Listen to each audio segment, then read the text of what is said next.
do that, but at least, you Yeah. know, I'm not going to have that problem while I'm driving any longer. Yeah. I don't remember. Was Sam? Were you a Icom 4100 guy? Were you the guy that was doing that? Nope. Nope. Nope, not me. 5100 and 7100. Okay. Well, Oh, there. That was then you close. and D Star. Yep.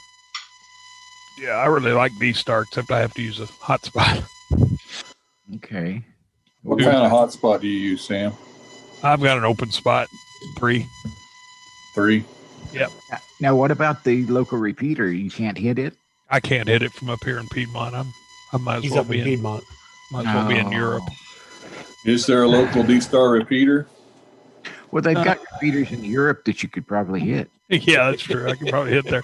No, there's one in Norman, but yeah. I think it's on the south side of the weather building. Yeah, is that, I don't know. Yeah, it's on the weather building. Yes, but it's I hit it real well. Like if I'm down south I-35 down that way. But for me, it's in my backyard almost. Oh, yeah, that's true. That is true.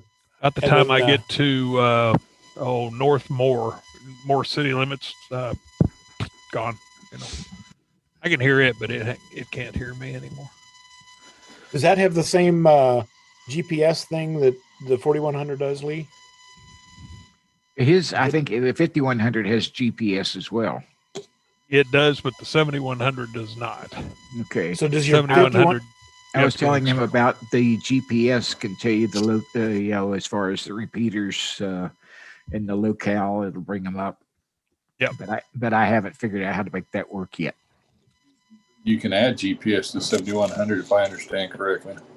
Yeah, I haven't quite. You know, I've looked. There's just nothing that comes right out and says buy this and do that. You know, there's I haven't quite figured out exactly how to do it, but yeah, supposedly you can. I'm not even sure where it plugs in. And do you have? His full disclaimer. Board? Go ahead.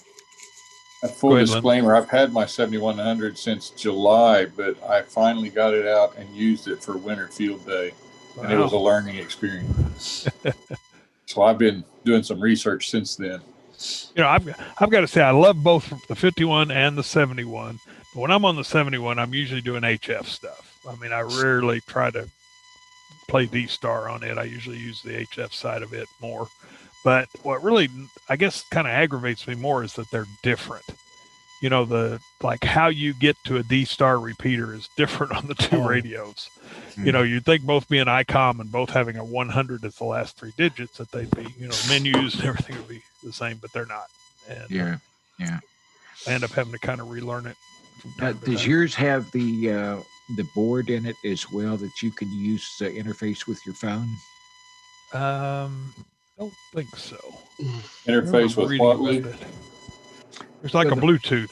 Right, the 4100, you can get a Bluetooth board and add in, and you can do everything off of your phone or all kinds of other stuff. Plus the thing that I liked about it, and the reason that I truly got it, is that you can transfer forms or photographs or anything, you know, with it using that through the D-Star file. Yes, stuff. Yes, with that radio and using the Bluetooth, you can take your phone, download files, incorporate files, and the nice thing is, like, you know, we were talking about WindLink and all the other stuff. Well, this is built in. You don't even have to add anything extra to do it.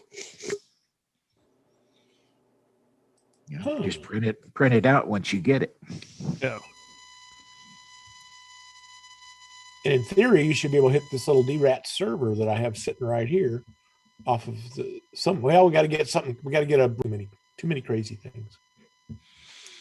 Well, like I said, I did our net last night. I had 31 people, which was a good turnout. Oh, wow. Good. But, you know, it's, I look at D-Star is like DMR, but with a few more bells and whistles, I guess. Well, I mean, I'll have to say I've got both. I've got, you know, can go either way. I've got a walkie-talkie. I can do DMR, but I like talking on D-Star better. I really do. I don't know. It's just to me, it's crisper and the sound quality is better. And it may be, I said this once before, I've got a $100 DMR radio here versus a $400 D-Star radio. And that may be the reason, that it's so much clearer but it's, and to me since, D-Star is kind of Icom, once you it's pretty easy to switch between reflectors. A lot easier it is on the DMR. I've read the word reflector and have no idea what it means yet. Yeah, it's basically it's basically a talk group, in DMR terms. And some of them are just a single repeater somewhere, and some of them are groups. But hi, Mike. Mike's waving at us from the dark.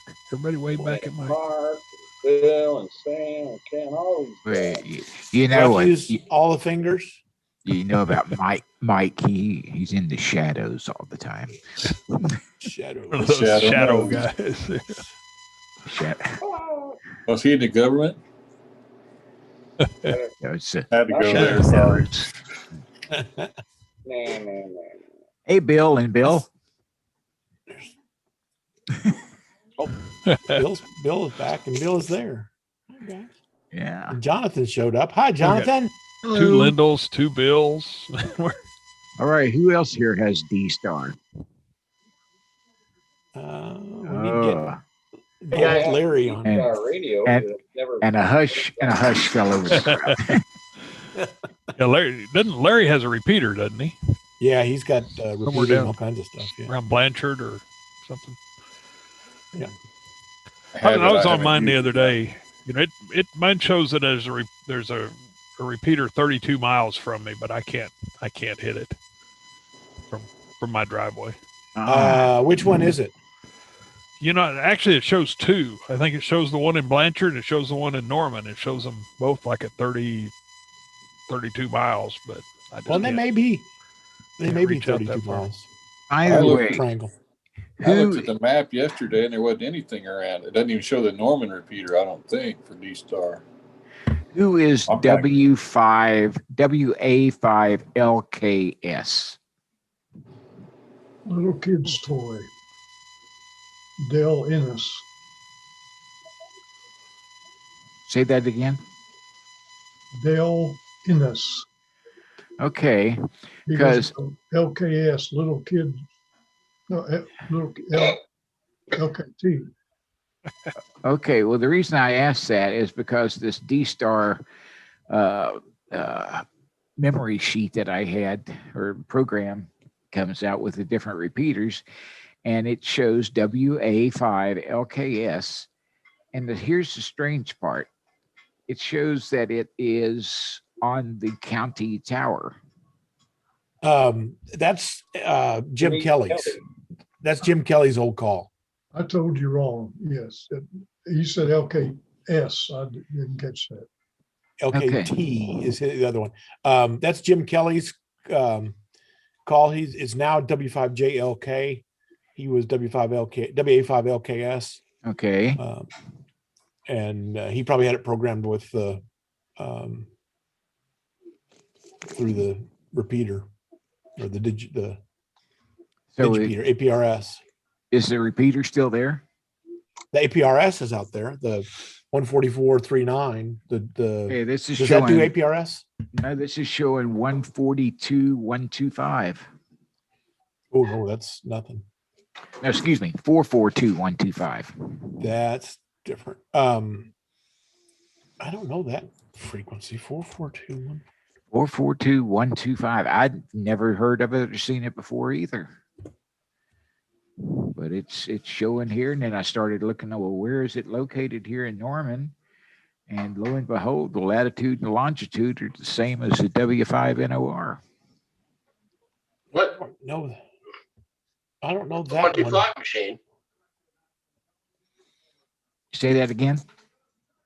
If I'm not incorrect, that 442125 was the scars machine, right?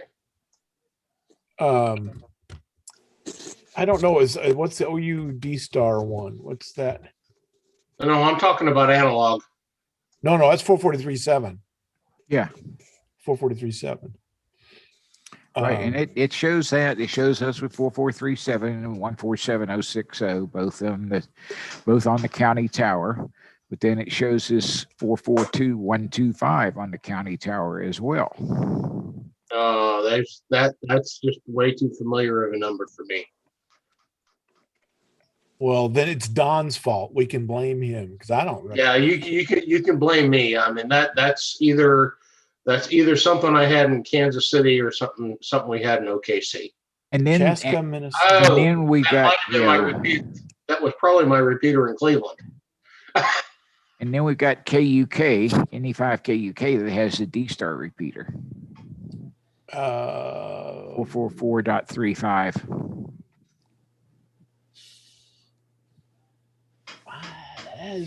That's the OU one, I think, isn't it? No. Well, let's see. Hold on. Let's do this. No, the OU one is 146.88. No, the D-Star. Oh, OU D-Star. That's the one on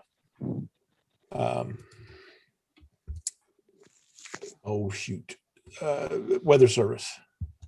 Yeah, it's on weather. Right. Yeah, but I don't know what frequency that is. Hang on. Let's go pull that up. It's 444.35 with a 141.3 tone. Okay. Well, because that's his UHF. That's analog. That's not D-Star. That's analog. That's NU5 KUK's analog repeater. On the Weather Center? Yeah. Because I put in the other day for it, and he told me, that was the call sign that came back to me about registering. Let's see what D-Star shows up here as. Where is it? Digipeater. Let me bring up here. 444.75 okay. is the W5TC. Okay, yeah. D-Star. W5TC 444.75. You're right. Yeah. Okay. That makes me feel less crazy. I think 440, the .35, I think is Ken's analog repeater. And I don't know what, that's kind of, he doesn't really want it run around very much, but that's why it's not on here. But 40. I think that's the frequency I remember from a long time ago. I want to compare the locations here. There you go. There you go. Hey, there's Laguna Vista Larry. How's your headache from when the rocket crashed, Gary? Well, I didn't realize that it crashed until just 5 minutes ago. We were working out in the garage and we heard the rumbling and we went out and we saw it get to apogee, and then it started coming back, and once it got below the tree line, we didn't know what was going on until 5 minutes ago. And yeah, it was another let's just say it was a less than optimal landing. They call those RUDs at the rapid unplanned destruction. Yes, that's exactly what it was. Exactly. I watched it live. It was kind of cool. The second engine didn't light up, and they didn't get enough power to slow it down. So yeah, they got to work. Yeah. I don't have to tell them what they need to do. Yeah. If they need you and me, we got trouble. Yeah, well, no, they got trouble. If they need us, they're in bigger trouble than we think. If they're counting on us. That's crazy. That's crazy. Oh, So, Gary, are you among the D-Star owners? Me? Yes. No, Oh, okay. I do. I am not a D-Star owner.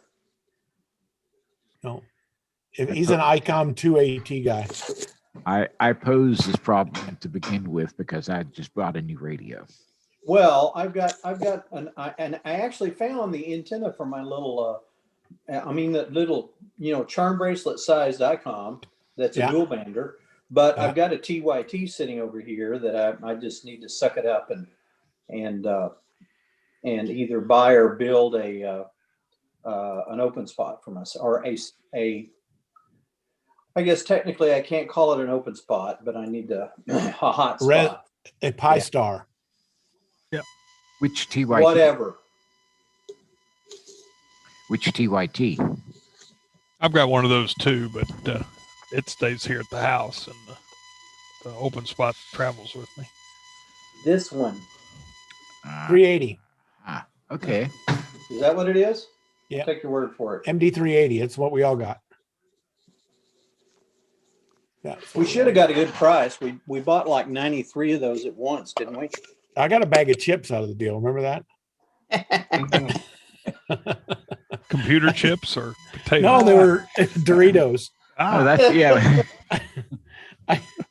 I sent like 15 guys over there in a row, and I finally told somebody that I said, "Hey, you tell Danielle she owes me some commission," and whoever it was came back with a bag of Doritos.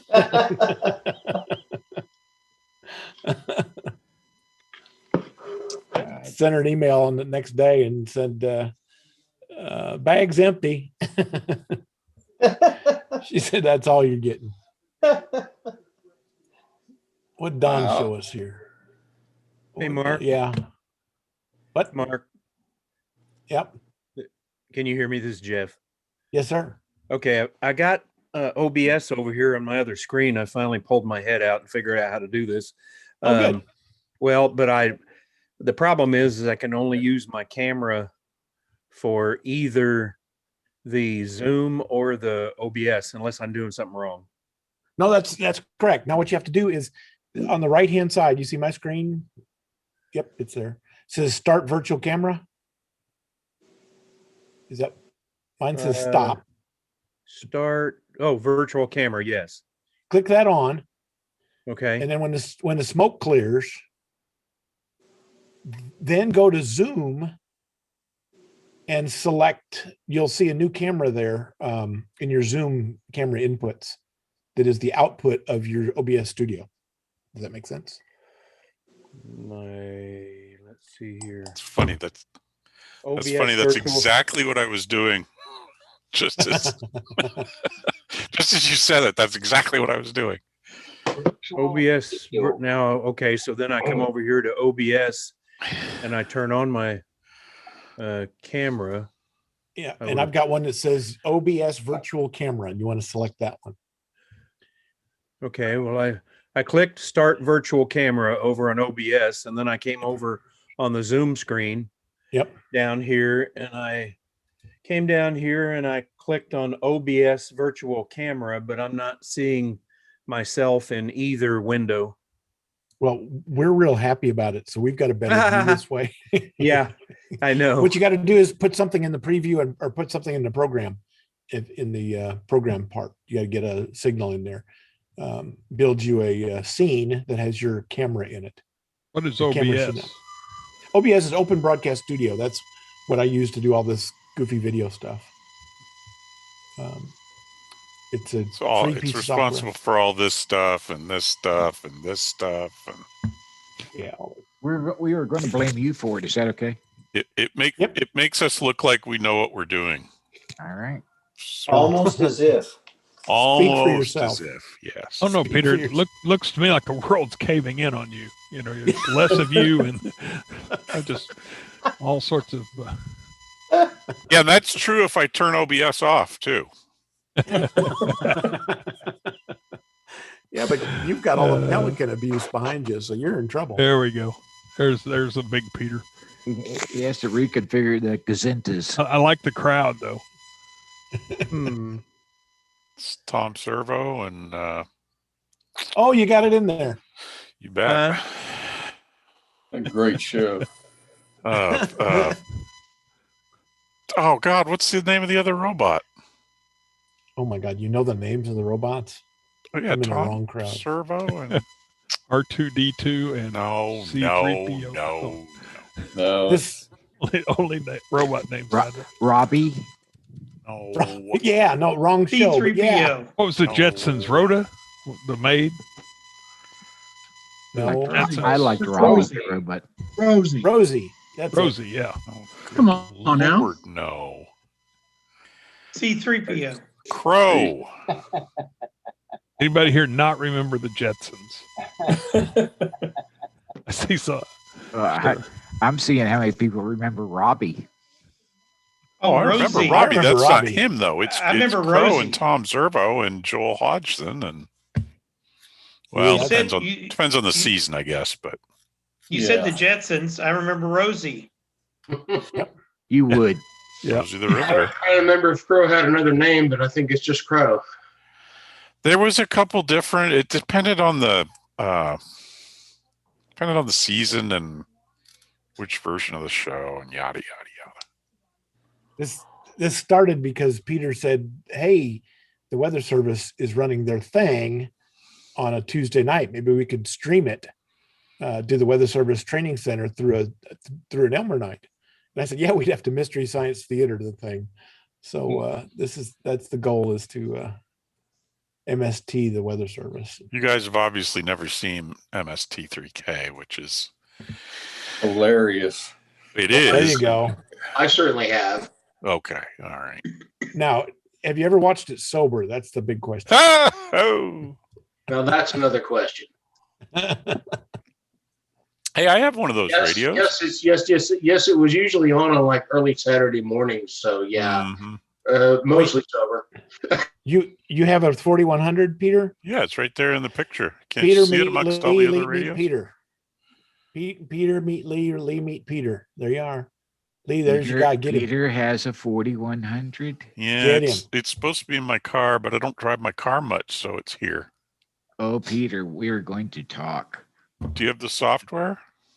I downloaded the software, yes. If you don't have a cable, if you have a cable, it makes it easier. But if you don't have a cable, just get yourself a little micro SD card. I've already downloaded it on the micro SD card, but I can't seem to get it to load correctly on the radio. Well, it's a weird thing. The micro SD card on the radio is like having a thumb drive. You got to go tell it to load the file off the thing. Right. You don't just plug it in, and you got to give the file a certain name. Actually, I think you can search. And then what? And then it doesn't work.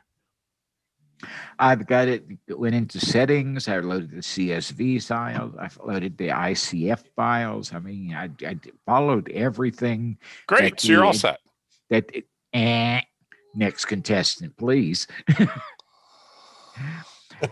And no, I mean, look, the GPS works beautifully on it, but as far as it recognizing that all those files and bringing up anything, I got squirrel food. Well, I'm so glad that you know what you're talking about here, Peter, because none of this makes any sense to me. Is this kind of like a config thing? You have to have them all the right file names, and then it just goes and sucks all that stuff in? Is that how that works? You got to manually load it do it specifically. Yeah.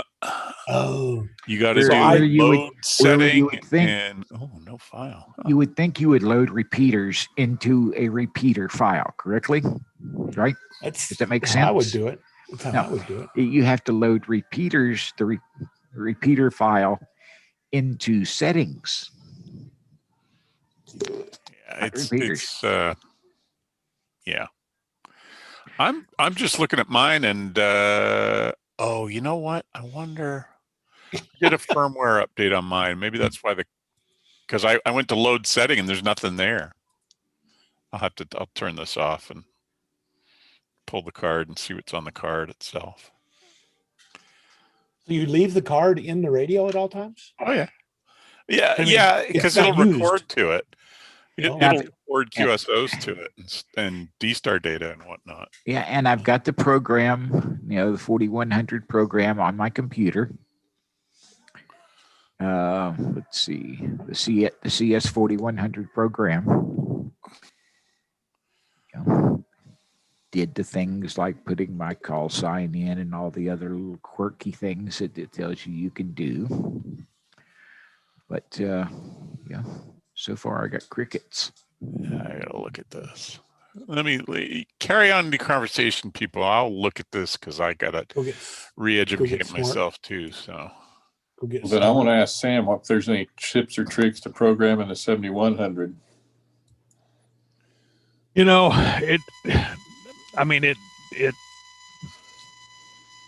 Well, I'm trying to think what I did. It's been a while.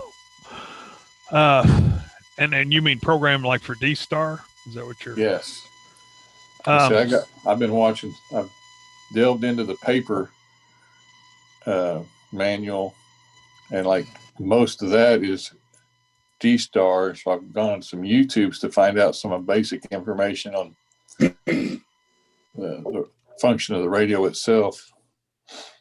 I haven't even got into the D-Star side of it yet. Lyndle, I'm gonna have to go play with mine actually and refresh. I bought the software and the cable. Yeah. That's familiar. Well, it's just like been more than 15 minutes. You all start rattling all these frequencies of these repeaters. Well, I program them all into my radio, then I forget them. I don't even know my wife's telephone number. Everything's in the memories. And but I bought. Oh, I can't remember the name of the software and the cable for both of my systems. Yeah, for both of mine, and it made it pretty simple. Except that I have to put it on my laptop and carry the laptop out to the truck or bring the radio in, whichever. Actually, I did both of them when they were still inside before I mounted them. What kind of cable is it you had to buy? Oh, it's a USB to. Hang on just a second. Let me go grab one of them. They're right over here. Right back.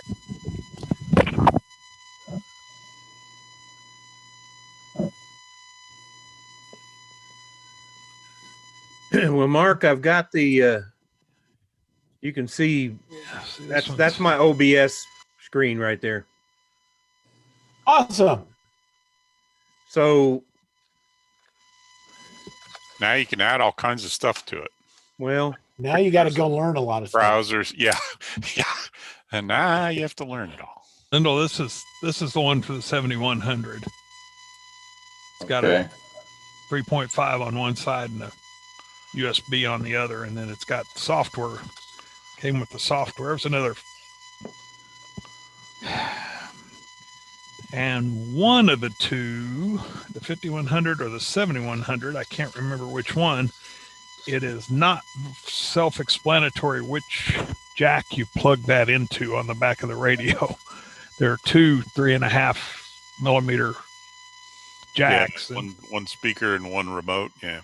Yeah, but it's weird. It's like you plug it into the speaker jack. You don't plug it into the one that you think you would plug it into. So I got a good idea. Let's screw with their head. Let's do it in the speaker. Yeah. That's not good. Here's I kept trying to do it and it wouldn't do. And I finally Googled it and watched a video. No, it's easy. But here's one on eBay for $8 with the software. The cable? Yeah. Wow. Cable and software for $8. Yeah, the cables are pretty generic these days. I'm not sure. I've got one of these for each of my two, and I think the cable's the same on both of them, but Yeah, just to change the voltage level.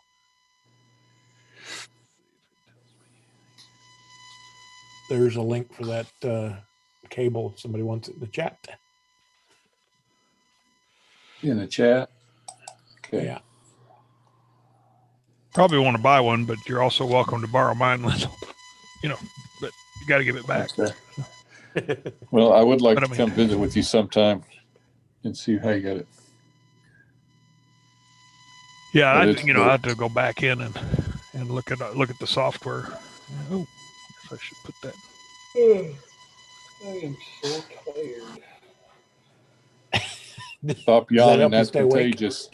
Yeah, don't do that. I have immunosuppressed when it comes to yawning right now. Well, Mark, I've got a Z-Wave story for you. Kind of a day from hell Z-Wave story. That's not what I want to hear.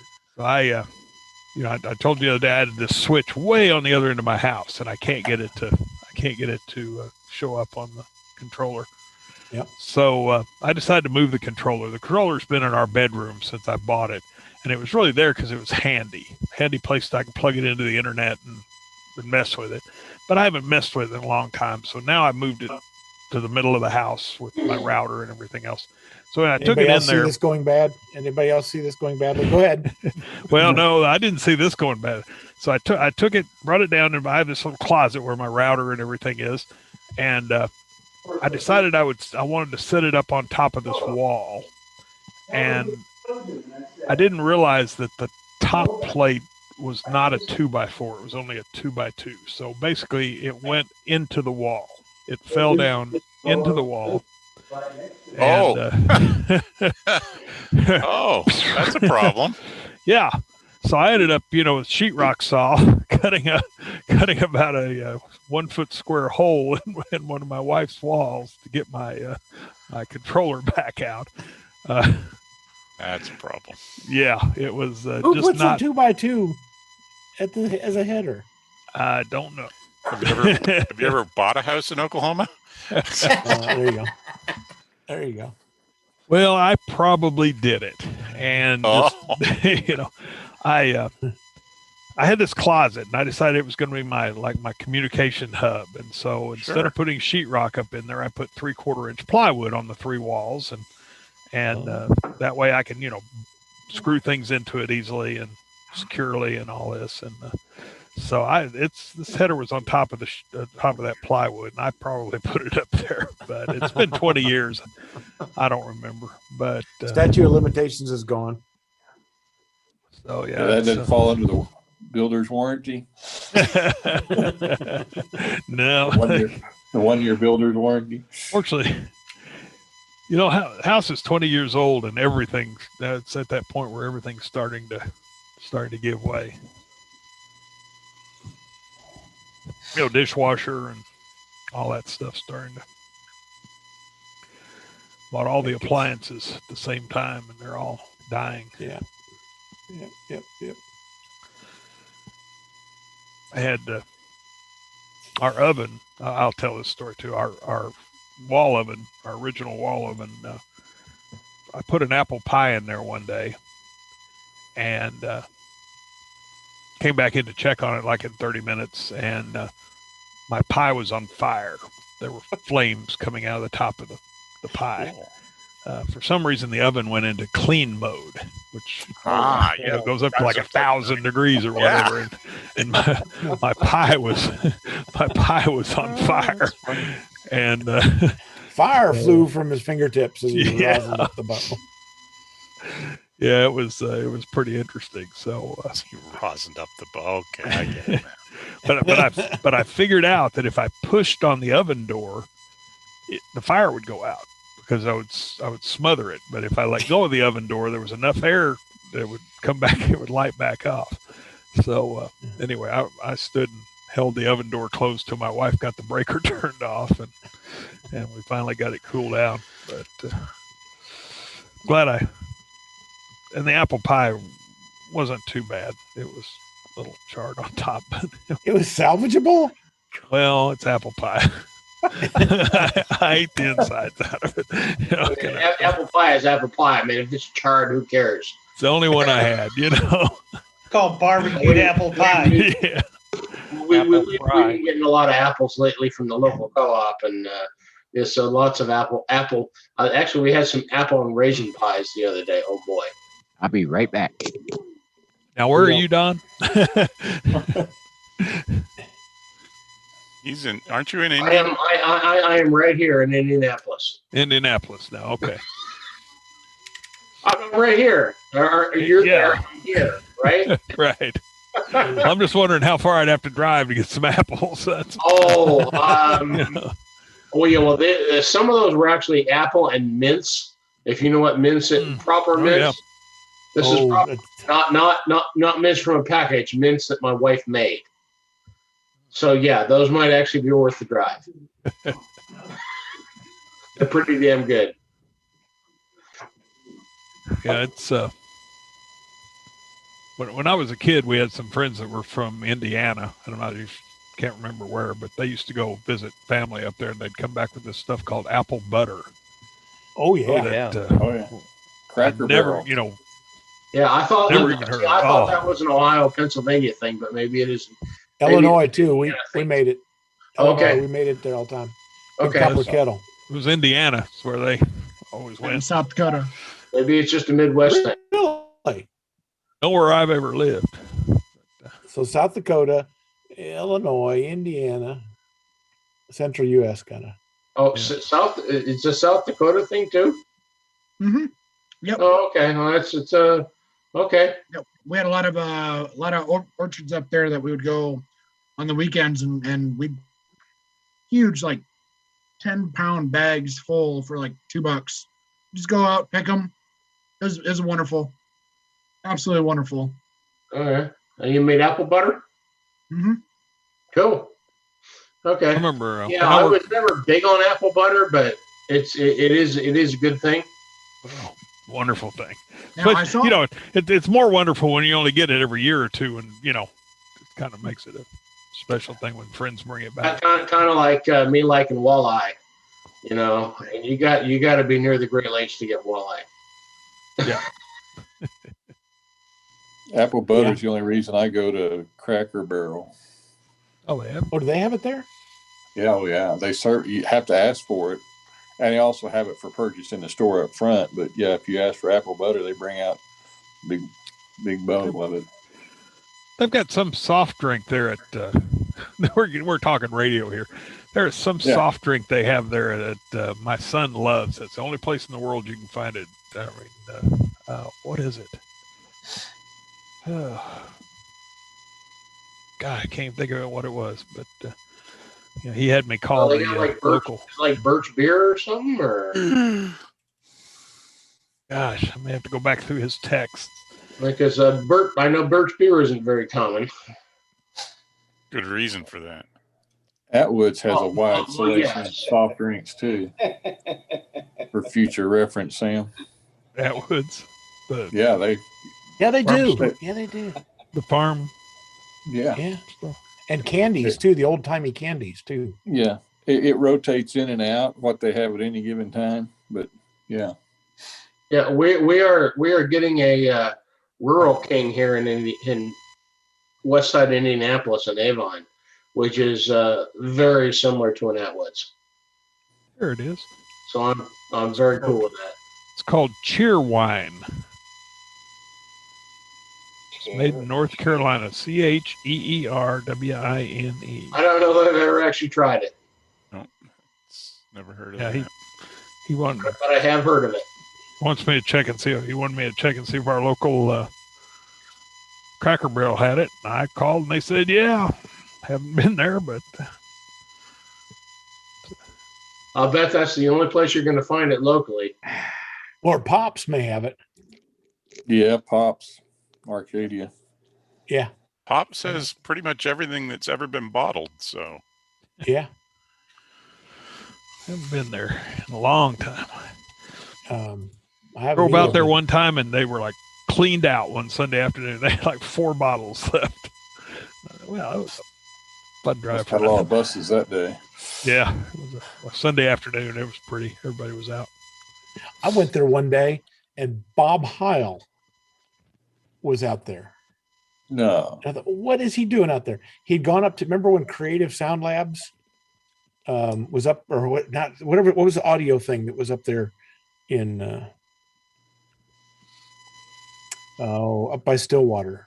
There was the Sound Blaster. Those boys. Yeah, they made sound cards. Yeah, Creative Labs, really? Creative Labs. Yeah, Creative Labs with Sound Blaster. Yeah, and they were up. He was going up there for some reason, and like he's an audio guy or something. Yeah, it's like, okay. Who'd have thought? Yeah, I said, what are you doing up here? Well, I went up there, whatever it was, was it Creative Labs? Was that the Sound Blaster? It was a Sound Blaster cards, yeah. Yeah. And yeah, he said he's they were like the best there for quite a while. Yeah, they still do stuff. I remember looking them up here recently. Stillwater had the best audio music store on the planet in the gramophone. If you wanted good, inexpensive stuff, they had it. If you wanted to pay over $1,500 for a turntable, they had it. But they had great stuff. Yeah, that's right. They had Macintosh. Didn't they have the Macintosh, like that old? Yes, they did. All that kind of stuff. Yeah, big audiophile. There used to be a gramophone on Campus Corner. Yeah. Because we bought clips and a whole bunch of other stuff from them. Yeah, the original one was in Stillwater. Yeah, because the one here we paid a lot of money to. Yeah. Count me in too. I did that as well. Yeah.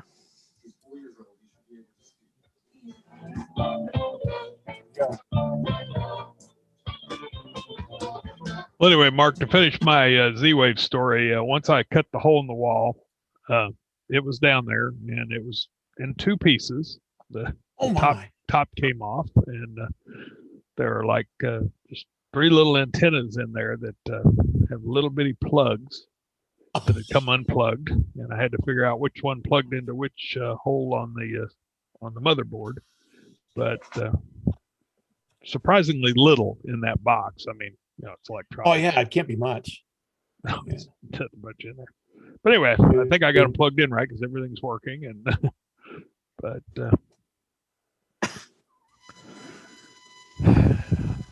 did you have to tape the box back on, or did it? No, the lid just popped off, I think, and then these three little antennas came unplugged that are taped to the lid inside the lid. They kind of popped off their little little T90 plugs,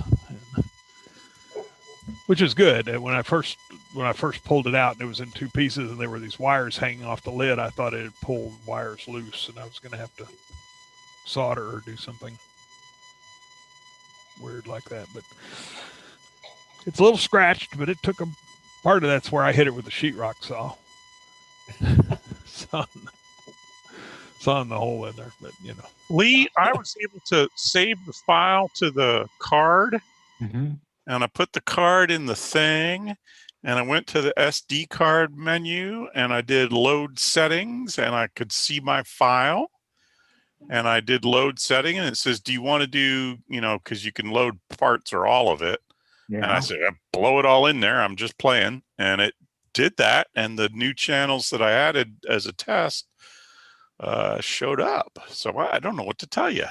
Well, it'll prompt you on the screen. You got to reboot the radio once you're done, but go over to Peter's house and get his little or email him that file. Do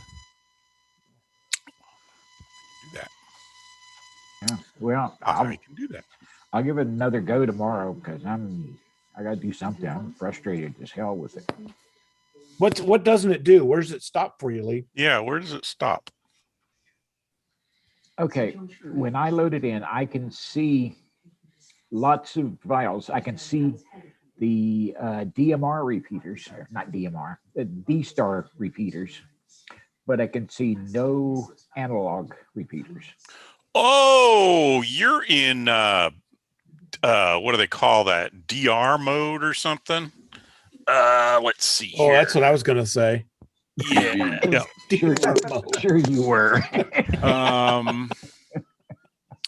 The hell is DR mode? I was going to say the Twilight Zone, but DR mode works too. The newer Icoms by default will use the GPS database to tell you where you are and put in all the local repeaters, which is fine. but I don't care. I want the ones I want. And now I got to remember how you get back to that mode. I've always had trouble getting out of DR mode when I want to quit using D-Star. Yeah. Well, you don't. He's in DR mode. You don't have to be in DR mode to use D-Star. So DR basically means they're driving the bus, and non-DR means they're using your code plug, right? Or no? No, because there are no code plugs in D-Star. Damn it! Oh, my gosh. They're using your configuration file. Yes. Yeah. Nerve. But like Sam, I don't remember how to get in and out of that. This is how to use DR mode on. Let me see if I can. Since I don't know what I'm talking about. Well, in that respect, you're no different than me. So. Yeah.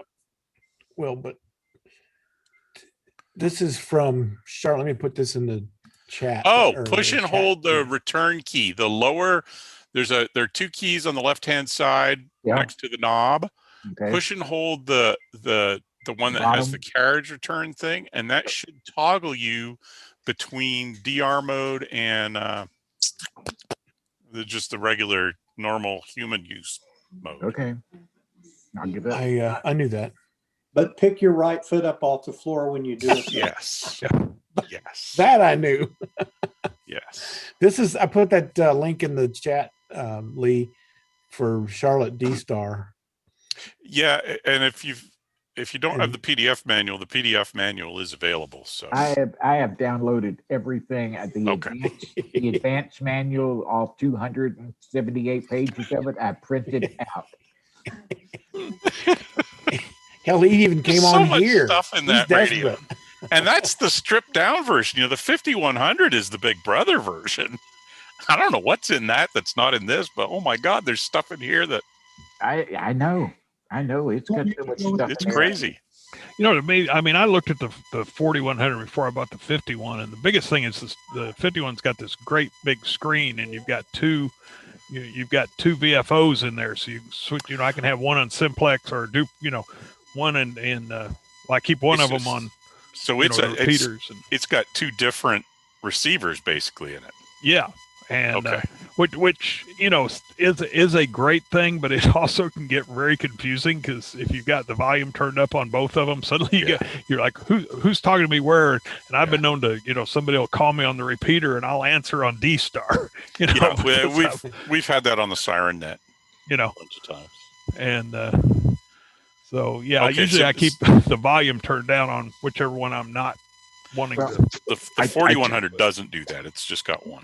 Yeah, I took a TYT TH9800 out of the car that had dual VFOs in it because I got really tired of having it happen all the time. Yeah, it's. I mean, it's a cool thing to go back and forth easily. And, but.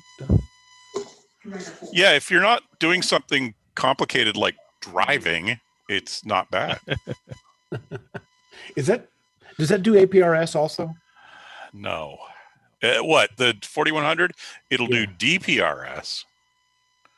It'll squawk your GPS coordinates through D-Star, and it'll show up in APRS. But. I think Peter Core has one of those, and there's so much stuff on the screen that I would wreck my car. Yes, I hear you. Yeah, this is to activate DR mode. Says press the DR button. Long press on some radios. That's not the one that's coming to the exam Thursday, is it? No. She's a little bit young for that. That's my young. That's Paige. My eldest, Kelly. She'll be coming with me. Okay. Oh, speaking of the exam, have you gotten anything from Tracy Wadley yet? Yep, just signed up today.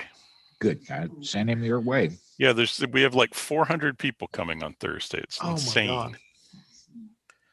It'll easily be the biggest session we've done since all this fuel. But I'd like to find out who all else is there. I'll tell you. Hang on. Can you use me for a grading? I'm really trying to keep the number of VEs down. We've got it split into 2 seatings, would you believe? Yeah. I'm being kept down by the man. Yeah. Yep. Let me pull it up here. If it'll open. We had a meeting Sunday to straighten this all out, and my last parting comment was, remember, we usually don't get a bunch of people to show up until like the week of, and I've seen zillions of emails going by. Yeah. Since Sunday. So, but yeah, it's second flight. I'll do it. I was just wondering how many of them were out of that class that we There's a couple of them. Here we go. Do you have it? Okay, so we have Jonathan and his daughter, Kaylee. Then they're coming at 7:15. So we have Michael Richardson, who's already got a license, but he's going to upgrade. Randall Christian changed his mind. Wallace Lee, Kelly and Ronald Morrow from Ringgold, Carla Smith, James Sperlin, Scotty Tweedy from Walters, Justin White from Chickasha, Jonathan Cayley, I mentioned, are coming at 7. Then also at 7:15, Matthew Smith, Warren Overton, who's upgrading, James Dowden, and Tracy Wadley. Holy cow. Wow. Yeah, I know. It's crazy. Somebody made the comment the other day that ham radio was dead. I don't know where that. You what? Oh, well, we did. Yeah. Well, it's not that online, that's for sure. It's not for lack of trying here, anyway. No. I did a Glarg session 2 weeks ago that we had 123 people. I think it was 140 sessions or segments or whatever, elements is what they call it. Well, yeah, because the drive isn't very long for those sessions. Yeah, it's all online, but 123 people. Do they need more extras? I'm sorry, what? Do they need more helpers, extras? Yeah. Okay. Glarg.org, GLAARG.org. Yeah. I could probably do that. Yeah, it's a good deal. It's I got involved. I don't like being Californicated, but well, there are people from all over. The guys I did this last session was from across Wisconsin, Florida, me, and somebody from Virginia or West Virginia or something like that. Well, if you're in there, I know I'm good. We had 98 VEs involved in that event. Oh, 98 VEs. How many examinees? 123. That seems a little. Oh, okay. I thought you guys were trying to do 1-to-1. No, this is the 1.5 to 1 apparently. This is Glarg. No, we did in our session. We did 7. This is online, Don. Oh, yeah, it's online. This is not local. Watching multiple people, right? You got to have 4. You're 4 to 1. You have 4 VEs watching one guy. Okay. So you're 4 on a Zoom, and then the one person, and you see their screen and you see their camera, and they take the test. It's exam tools.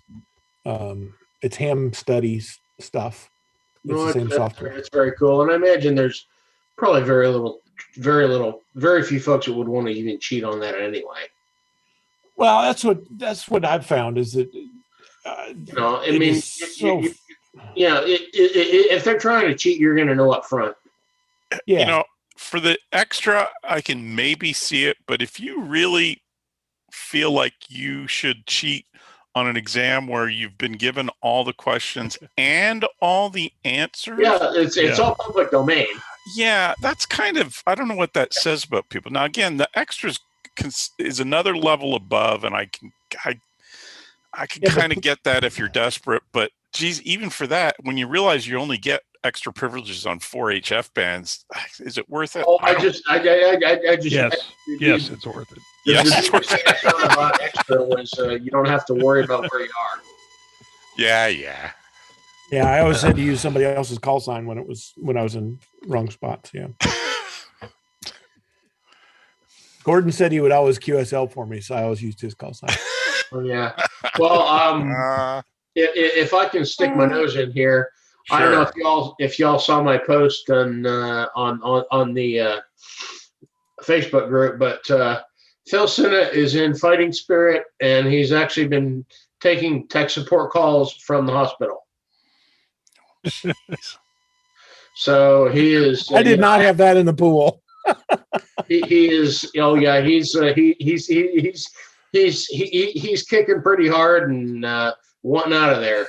They're wanting him to send him to a therapy place, and he's not sound very happy about that.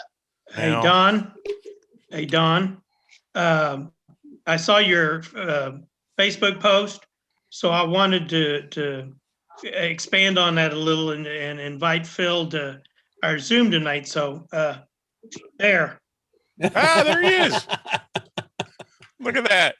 I'll be damned. He's quiet. That has to be a still picture. Well, if anybody would like his phone number, just message me and I will send it to you. So there, you could say Phil was on there tonight.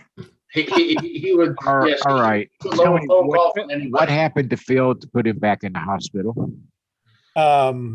He had a heart issue 2 weekends ago. Atrial fib, I think is what I heard. And lungs is water in the lungs.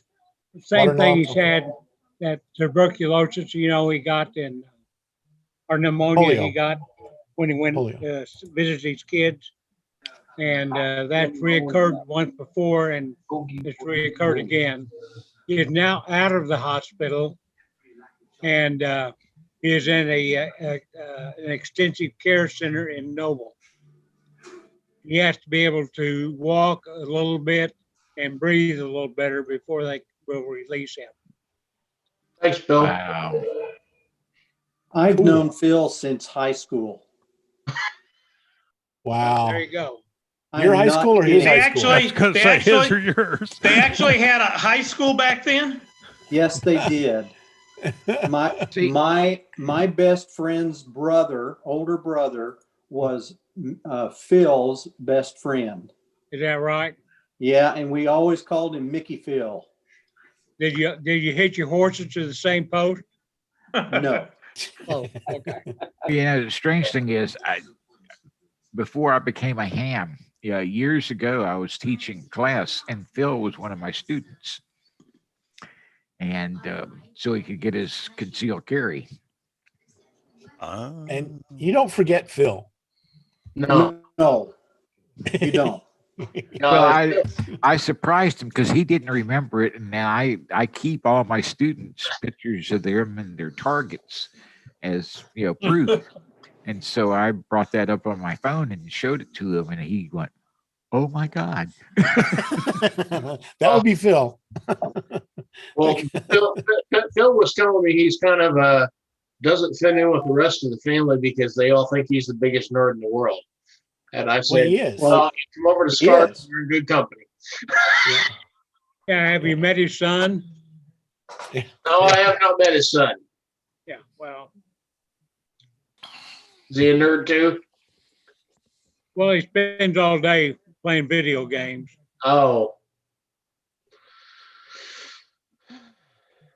Well, I told Phil between his remember I'm on the other side. I work with Phil and on the FAA side too. So we got lots of nerds over there too. Oh yeah. Yeah, he showed up here one time from ICU on the yes, Elmer night. Yeah. It's like, what? Well, I put a comment in there, Don. I don't know if you saw it on the Facebook, but I put a comment in there. He should have had an HT if he's sitting there in the hospital. Hold on. Yeah, I don't know if they would let him have one, but he could certainly listen. Well, he told you about the time he had an HT in the hospital. He keyed down and shut off all the monitors, heart monitors at the station. So they took it away from him. He said, "You told me I couldn't use a cell phone, but you didn't mention damn radio." Now, whoever told him that lied to him.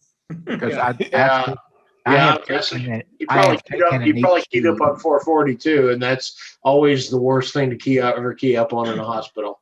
No, I've taken my HT into the hospital when I was there for heart, and never bothered my monitor, never bothered the telemetry, nothing. I checked. Lewis Russell and I cleared out the ICU one night. So used to mess with the IV. Used to mess with the IV pumps, Lee. When I was a paramedic, we'd go in and if we keyed up, the IV pumps would go into hyper overdrive. That was fun when it was morphine, but you know. Yeah, but think about the frequency you were on. VHF or UHF? We're on VHF. Oh, okay. Yeah, I 800. I remember when I was in the UK, the 440 would set off all the motion sensor lights on your neighbor's houses. So you could turn them on and off at will just by keying up. Oh. Yeah. The RF lamps, remember they were crazy in the 80s? Yeah.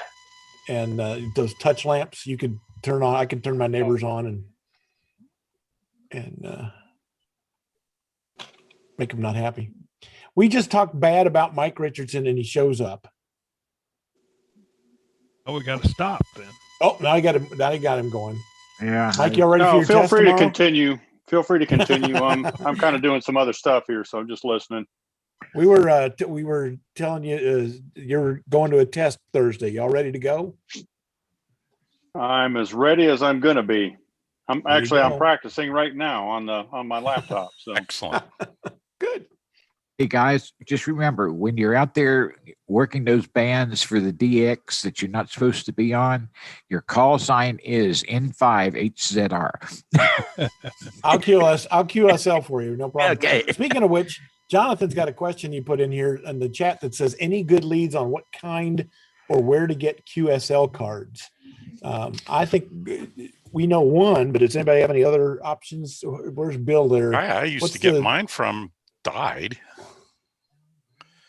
Well, that's no good. Is Bill on? I got mine online, but I can't remember. Peter, you killed him? No. He did. W4MPY did QSLs for, God, I don't know, 40 years, long before I was a ham. Who's the guy that did the presentation for us a couple of years ago? Jim Macera. He's in. He'll draw the card for Georgia you. now. Yeah, he'll produce them. He'll certainly. I think he will produce them. Actually, Yeah, he doesn't. Yeah. He made mine. Hamtunes.com. That's it. Yeah. .net. Hamtunes.net. He's there's a one. club member, or was a club member before he moved back to Georgia. But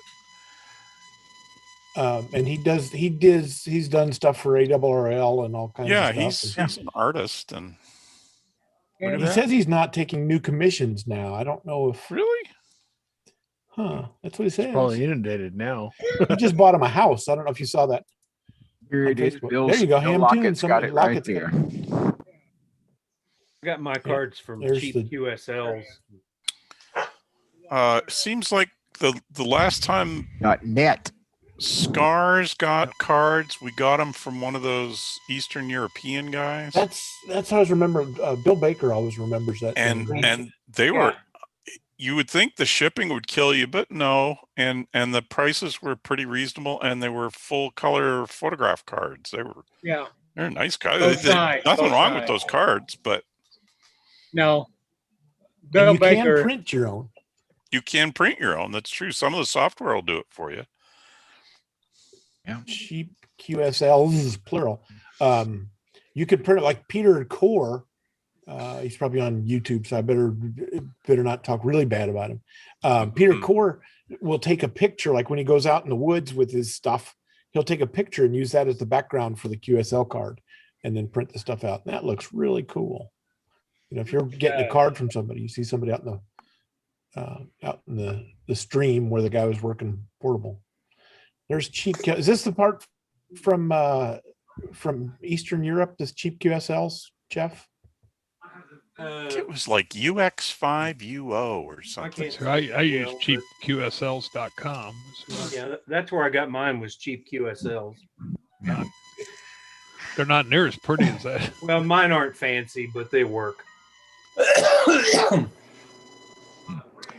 Guys, I'm going to run.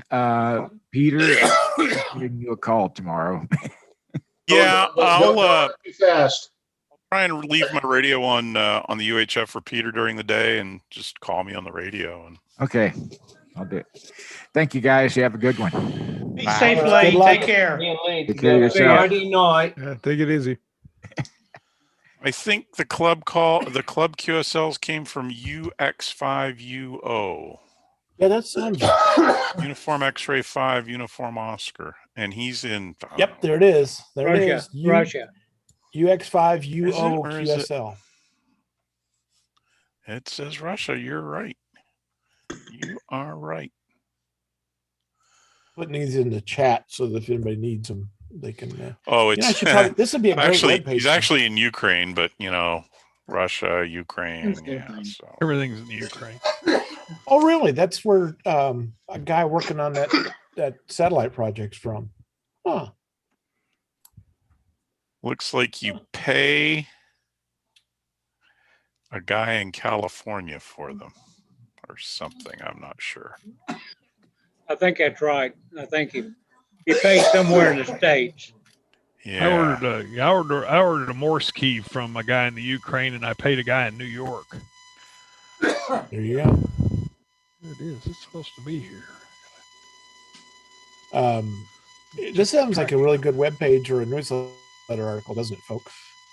Any more? Anybody else have any more? Cheap QSLs, ham tunes, UX5s. Where's Skaggs over there? What's the one you want to say really bad? Say what? Which QSL shop do you want to say really bad? I don't want to say a QSL shop really bad. Little print shop. There it is. Remember those guys? They would send you, as soon as you got your license, they would send you sample cards in the mail. Oh God, yes. And you would get those sometimes before you got your stuff from the AWR or from the FCC. Yeah. Yeah, there you go. I heard of instances where folks got the QSL samples before they got their license. Yep. Speaking of which, Mark. Yeah. Good time as any. Well, we got several on here. Did everybody update their FCC settings that Ken and Mark were doing last Tuesday? I did. The Core's email address? Yes. Yeah. Yeah, we did that when we were here. I don't know if it worked. Mine did, and it went right Go back and through. look at, yeah. Mine set up with, but it wouldn't hurt to everybody go check, make sure your address is correct and your email is correct. And yeah, their systems are kind of goofy. And Mark, don't forget to put it on in one of these newsletters coming up. Yep. Wasn't in today's. I checked. Good. No, I got stuff stacked up there, but it'll be one of those. Hey, Mark, you're gonna what are you talking about? I missed something there. Mark, explain it to him. One of the Mark. The FCC now requires you to have your email address on file on the ULS. Us old guys, and me included, found out last week that we didn't have an email address on file. So you have to go to Coors and check that out. Yeah, Coors would be a lot better than Coors. Yeah, we learned some new words from Ken last week. The stuff you put in Coors does not necessarily show up in ULS, because my address was right in ULS and it wasn't right in Coors. And Mark, explain why. Bizarre. I think the reason is because there's no place to put an email address in ULS. Wasn't that what we found out? That's correct. Well, at least that's what I found. But yeah, because I now appreciate the Oklahoma COVID website a lot more after playing with ULS and Coors. That's funny. They now jumped back up to 5 stars. That's funny. Oh, that's well, it is the federal government. I know. You'd be surprised just how many people probably their address is not right either.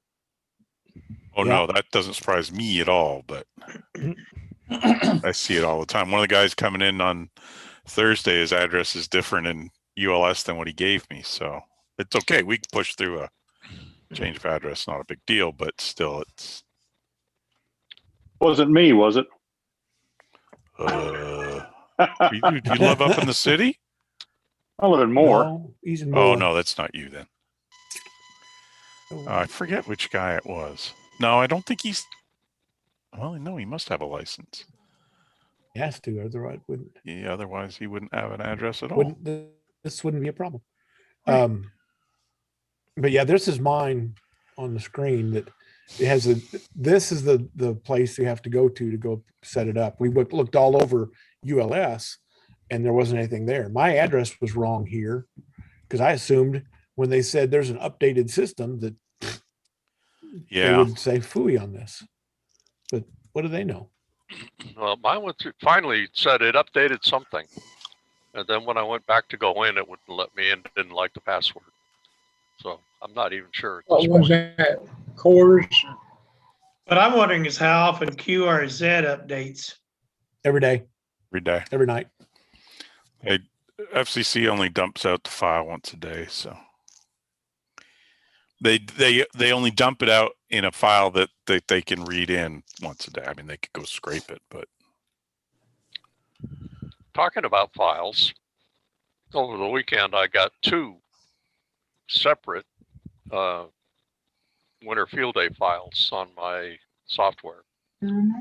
I had computer hang up and I managed to save it. When I went back in, it started sequentially like at 12, it came back on 13 and then finished on that. But I have 2 separate blocks of log that I need to try to sort and merge and update and upload. So it might just be easier to take the dozen or so and manually re-enter them in the second set. I don't know. What files are you talking about? These are the N3 FPJ. Okay, you can the import. the winter field day logging. Have you looked at importing?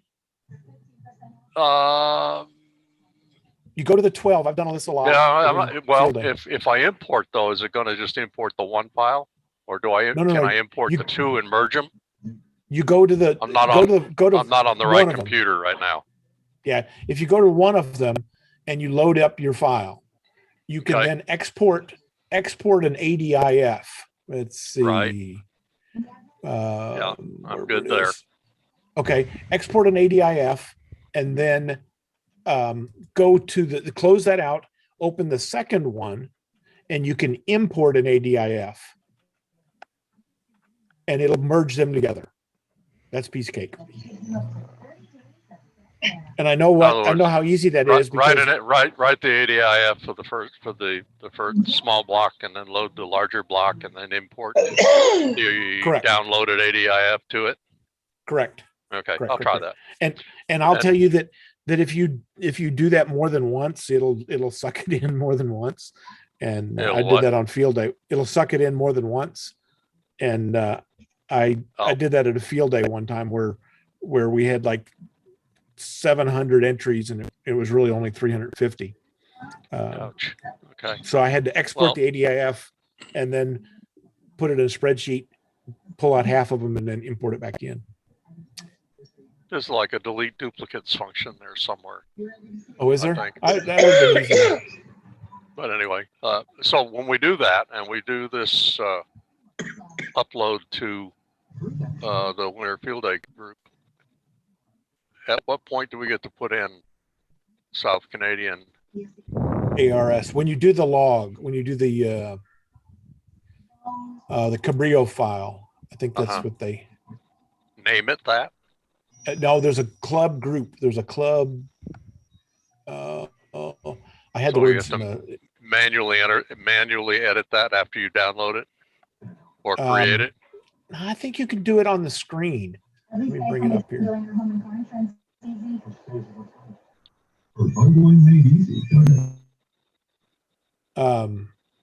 Let me see what. I think when you export a Cabrillo file, it write the Cabrillo file. Yeah. Oh, let me do it. When you write the Cabrillo file, it should let you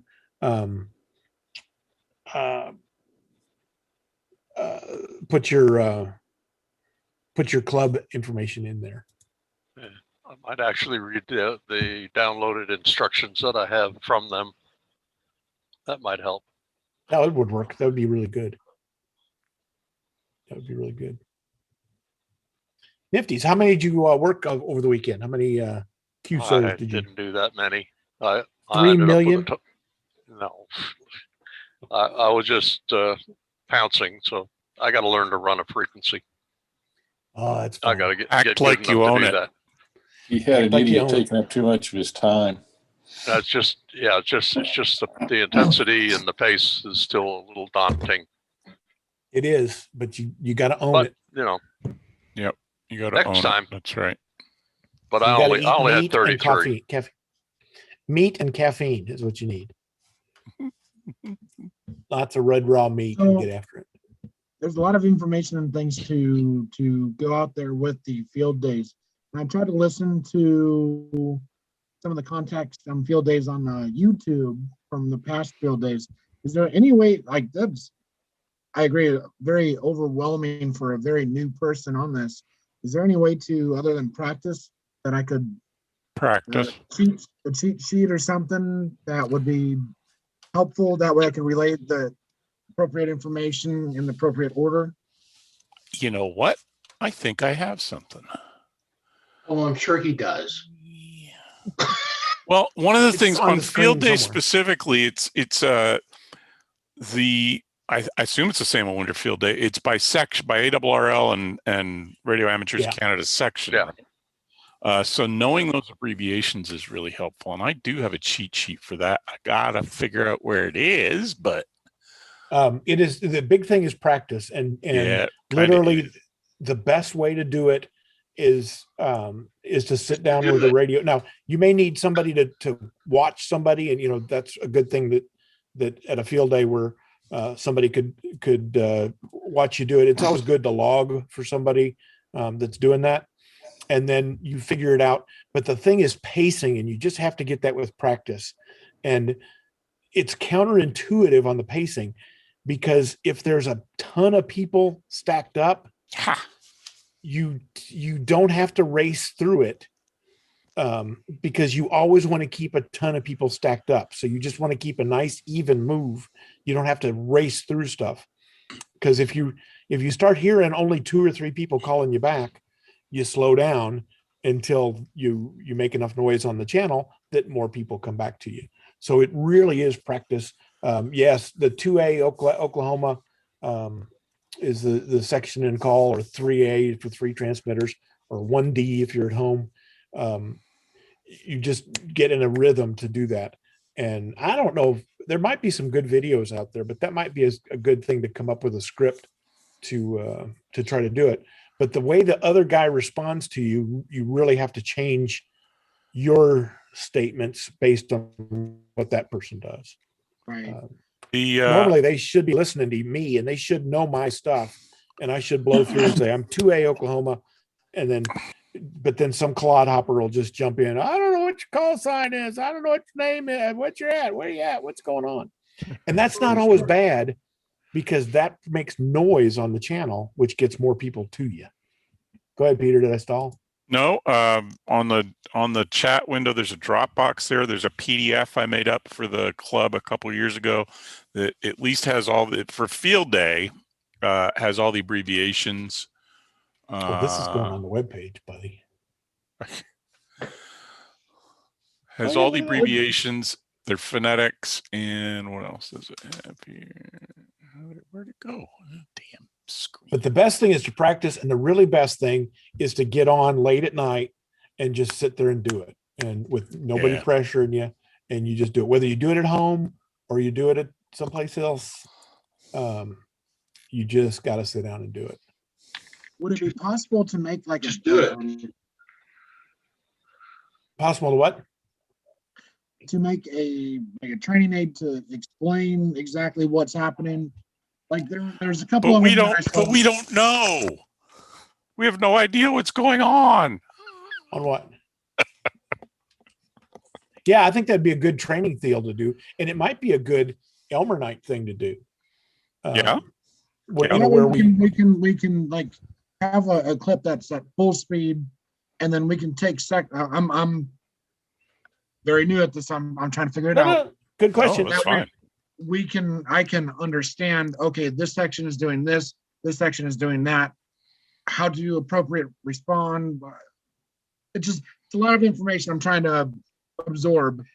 Well, a field day, a field day type contest is really a great way to start, because if you just listen and just throw your call in to the pile up, you won't be driving the frequency, but once you get there, all you have to do is give him my information is, and as in a case like this weekend, one hotel Oklahoma, one hotel okay, and get the same back from him, and 73 and you're off.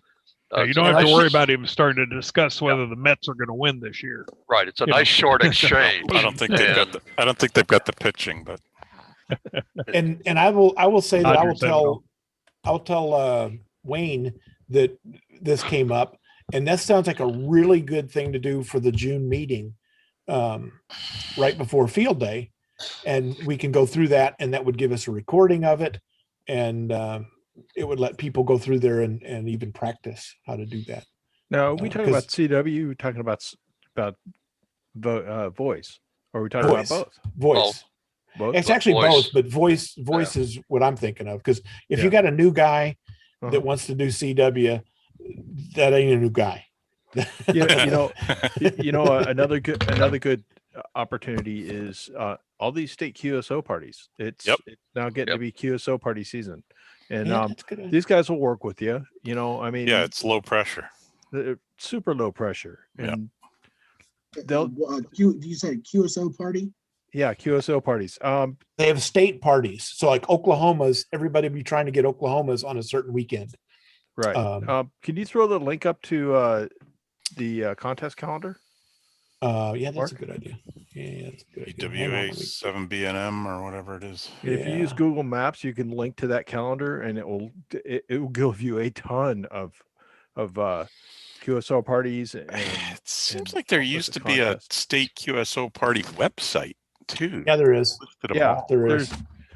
Yeah, but but with the contest calendar, you can actually, you can basically add it in as a calendar on your Google account. Yeah.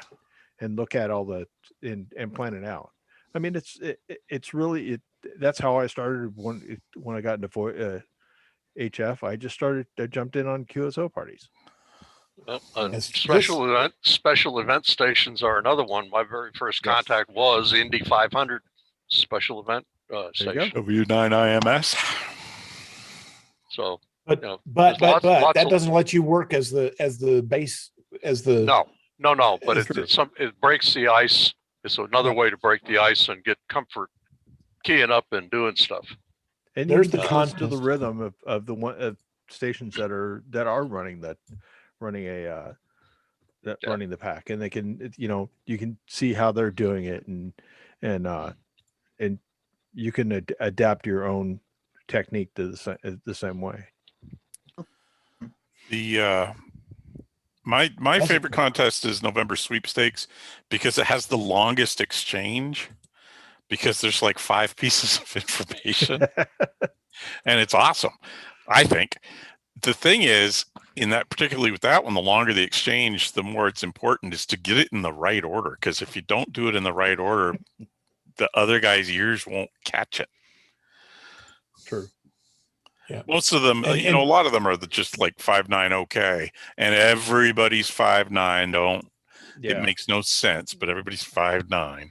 Yeah, but contests typically don't do that. They'll do a section, or like like Ken said, 1H, one hotel. Well, but they'll do 5.9 Oscar Kilo or 5.9 the CQ Worldwide is your zone, your CQ zone.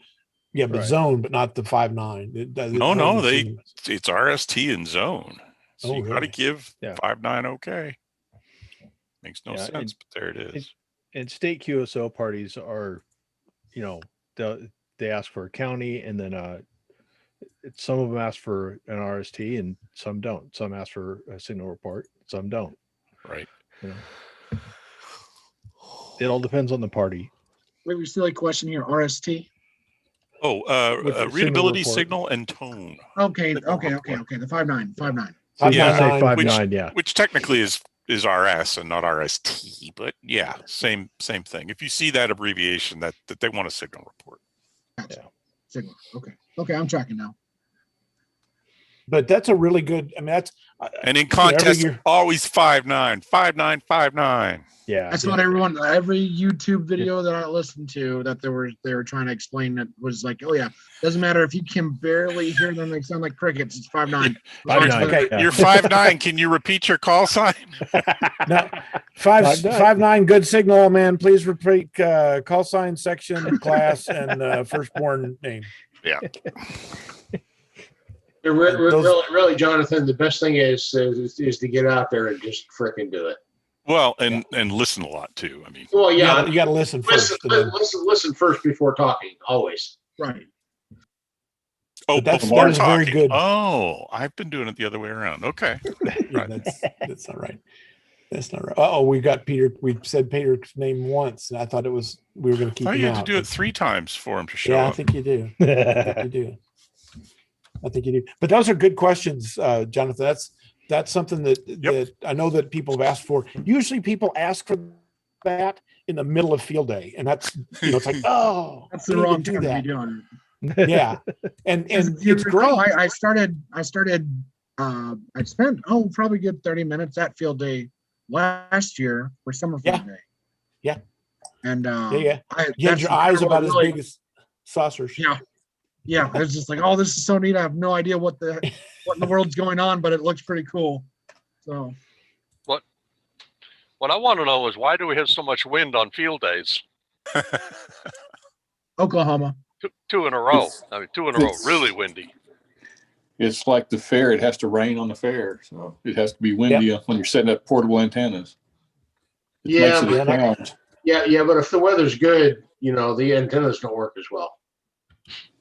I put my antenna up in the 35-mile-an-hour wind when I was on the roof. I was on the roof, and my phone buzzes. I pull the phone out. It's a weather service. It says high wind warning. Thanks for that update. And people complain that they don't warn you when it's necessary. And here, while you were on the roof, and as you slide off the roof because you're messing with your phone in the wind.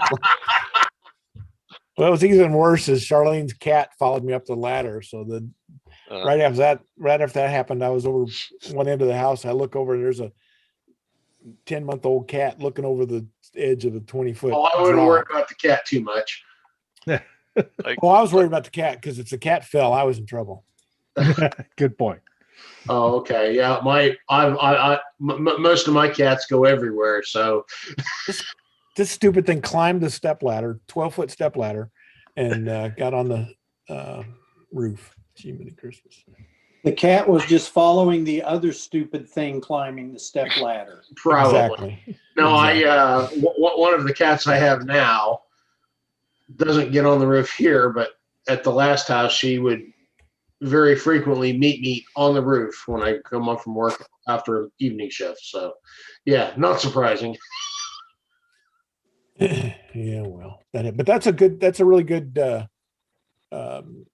project, and that would be a really good thing for an in-person. I guess we could do it here just as easy. Build a room, put a room out there, and let people just go back and forth on it. And I know there's some Morse code simulators for those, but I haven't seen any voice simulators. That'd be neat to do it. Hey, Wayne, we got a presentation idea for June meeting. Field day,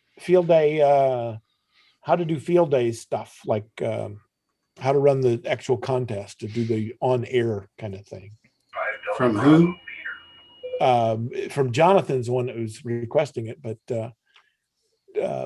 do a presentation where we talk about how to actually do the field day contest and actually make the thing efficient and go through the whole process of UR 2A Oklahoma. And get Jonathan, that cadence. you're in charge. Jonathan's in charge. Okay, he's got it. What's up? He's got it. Congratulations, you're in charge now. Oh no, there he is. There he is. Wayne ran away. What's going on here? Now, I think that's probably, that would be a good idea, and that'd be something good for June. Yeah, I think so. That's what we're already booked up through May. Yeah. And we're not delaying the June meeting this year because there's no HamCom. Ham holiday, that's right. Are we not? Because I haven't heard anything official about that. Yeah, HamCom's canceled. HamCom's I know that, but I haven't heard anything official about the club meeting changing for June. But technically, it's always the second. We have to override it to go to the third, so we don't really need to do anything. I don't have a problem with it. Except show up on the right day. Except show up on the right day is correct. Yeah. But I think that's a good one. Jonathan, we'll work on that. You and I'll do it. You'll be the other half. Yep. Who is that gal that we were talking about the other night, Peter, that was what was her name? That came from Sally? the engineer. No, the engineering thing. It wasn't Sally, was it? Oh, the kid, the student. Yeah. Her. She was awesome. She was. She knew how to make it go. And she has a name, I'm sure. I don't know what it is clearly, but she had 4 or 5 guys bringing her soda pops. It was kind of cool. It's like, you want to run? No, I'll get you a soda. Just sit there, keep going. Go. Yeah, I forgot what her name was. I saw it the other day on an email after that. But that's a good, and that kind of works for every contest, no matter what you're doing. You just have to, the biggest thing is reading how the other guys are doing it. Might have to try to find some recordings. Surely there's someone. Yeah, that's what I'm thinking. What's that called? YouTube. Yeah. One of the coolest things I did was a couple of special event stations we did at some aviation events when I was in England, and I was on the bottom end of a pileup, and I was like, whoa! I learned to deal with that real quick. Everybody was piling up on me. Ellie Langley. That's it. That was it. I don't know if she still exists or not. Well, I mean, she probably exists, but I don't know if she's a student. That was not the name that I had found. So nope, me neither.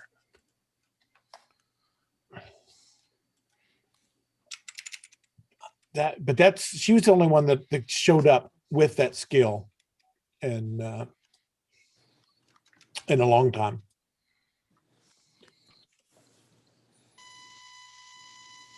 I'm sorry, I missed something. She has a special skill. She knew how to contesting. She knew it. She knew how to do it. Oh, well, you know that YLs and kids have the best luck. They do. Their voice is distinctive. But she also knew how to do it. So it was both things. My voice just puts people to sleep. So I'm sorry. What? What was that, Wayne? Huh? Did you say something?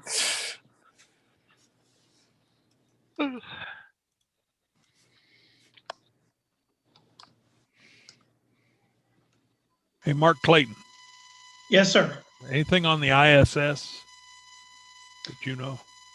I checked yesterday. No real news right now. They're kind of quiet up there. They're doing some projects they're working on. I heard they broke a coax or something. Yeah, they did, but they haven't. That was down their list of things to get done. NASA's got them on 6 different projects right now. Somebody on Facebook was asking why they couldn't contact us. They've got it off right now. They just haven't fixed it. They did an antenna swap outside. Looks like something that fell. Well, on winter field day, I'm going back and redoing mine because I've finally read the rules, and they actually want the paper logs to be legible. I don't know why they can't hire a pharmacist to read my script, but they've got very tiny blocks. They're asking for the frequency, but there's no way I'm going to get multiple digits in there. They want the actual frequency or just which band? Any frequency in the band. They don't want a 7. They want 7,300 or something. Doesn't have to be the exact frequency. They just want it in kilohertz of and as you said, any frequency in the band, but just pick something in the middle, and I guess if you write in small script, it'll be okay. Well, I'm trying to type it in so they'll actually be able to read it. This retyping this huge list of 10. There's another thing we could do at a club meeting is how to use logging software to make your life a little easier. Well, we need to do one on which logging software to use.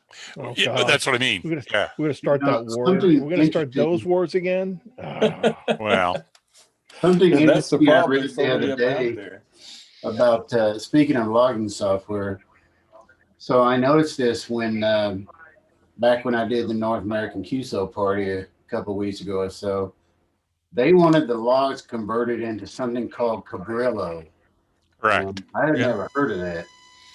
There are 2 standard log formats in ham radio. One is Cabrillo, which is for contesting mainly, and it's a line-based thing where every character position in the line is supposed to mean something, and it has the band and the frequency and your call, the other guy's call, the exchange, all that stuff. And then ADIF is the other one, amateur data information exchange, amateur data information format, interchange format. Sorry, file format, and that one's more for general logging. Although you could use it for contesting, but it includes like your entire everything you've got for QSO in an XML format these days.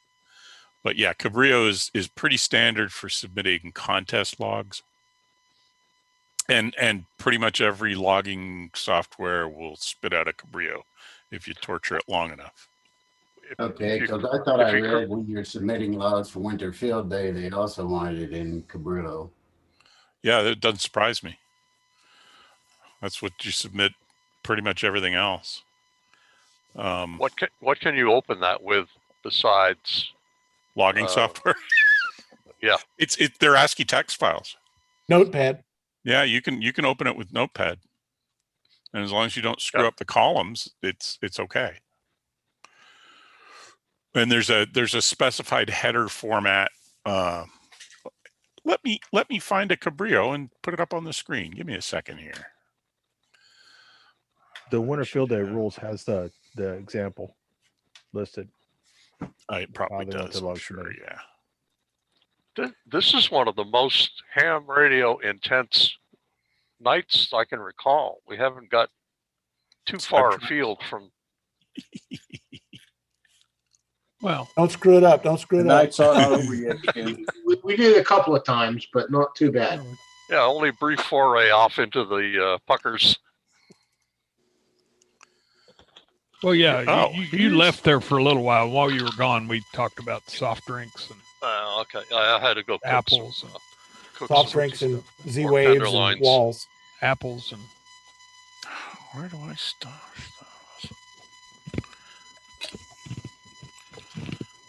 This is one of those things. Go ahead. Sorry. No, go ahead. No, I put the link. I put a link for a online Cabrillo converter, including one that you can just type in everything and it'll format it correctly. Yeah. Yeah. It's a Cabrillo. Yeah, it's in the chat, but I use that once in a while.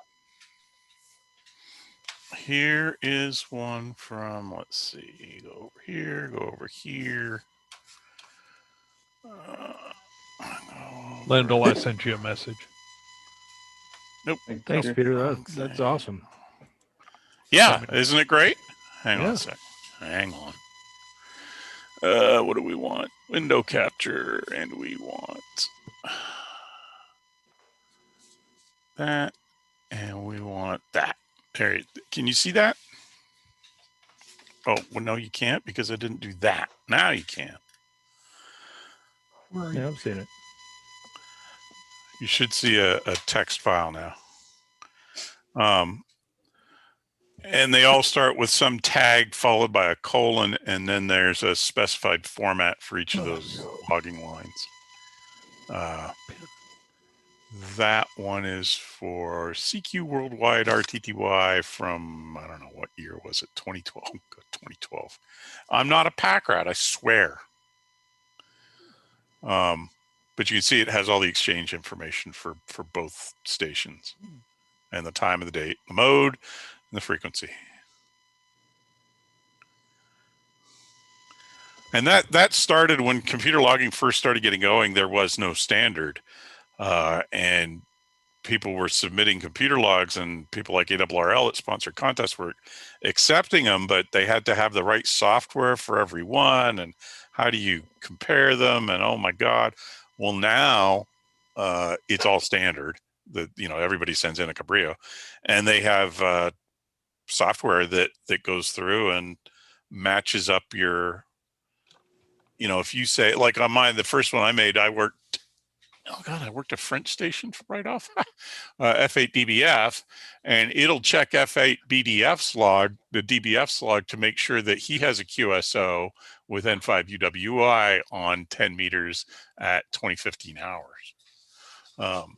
And then they can score them that way and make sure that you're contacted who you said you contacted, and it's roughly the same information exchange. So, and they'll ding you. I probably have some report somewhere where stuff didn't match up and their computer kicks it out. Not impossible. If I can figure out where that is. So yeah,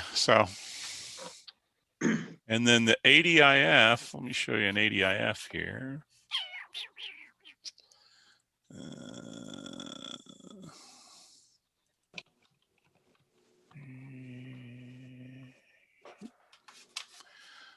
Let's do, hang on. Too many screens going here. Do that. Do that. Do that. Window capture. Do that. We don't want it to capture the same window again. That would be bad.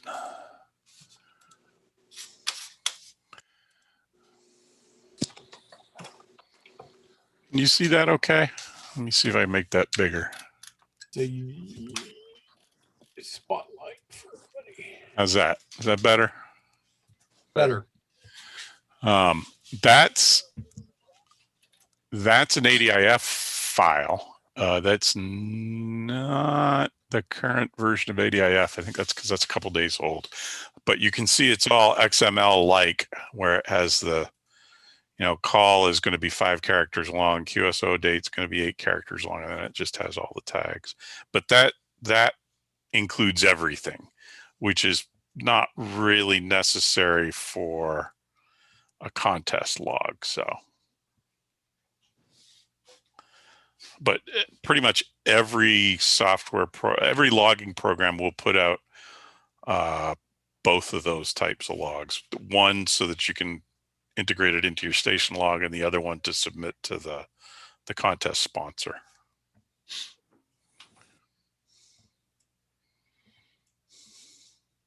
So, and if you write one of those, like we said, if you write the ADIF, you can import it and export it into a bunch of stuff. One of the programs, I don't remember the place now, is a map that you can actually suck it into a program on the you can unspot me now. Yep. You can go on the web and suck in your ADIF, and it'll give you a map on where everything came from. So that ADIF is pretty powerful. Pretty powerful.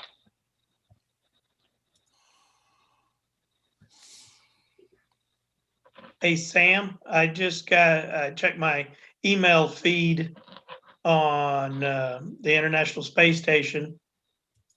they sent another comment today that stated that they determined that their cable that they had run out to the antenna is bad. And One outside? Yep.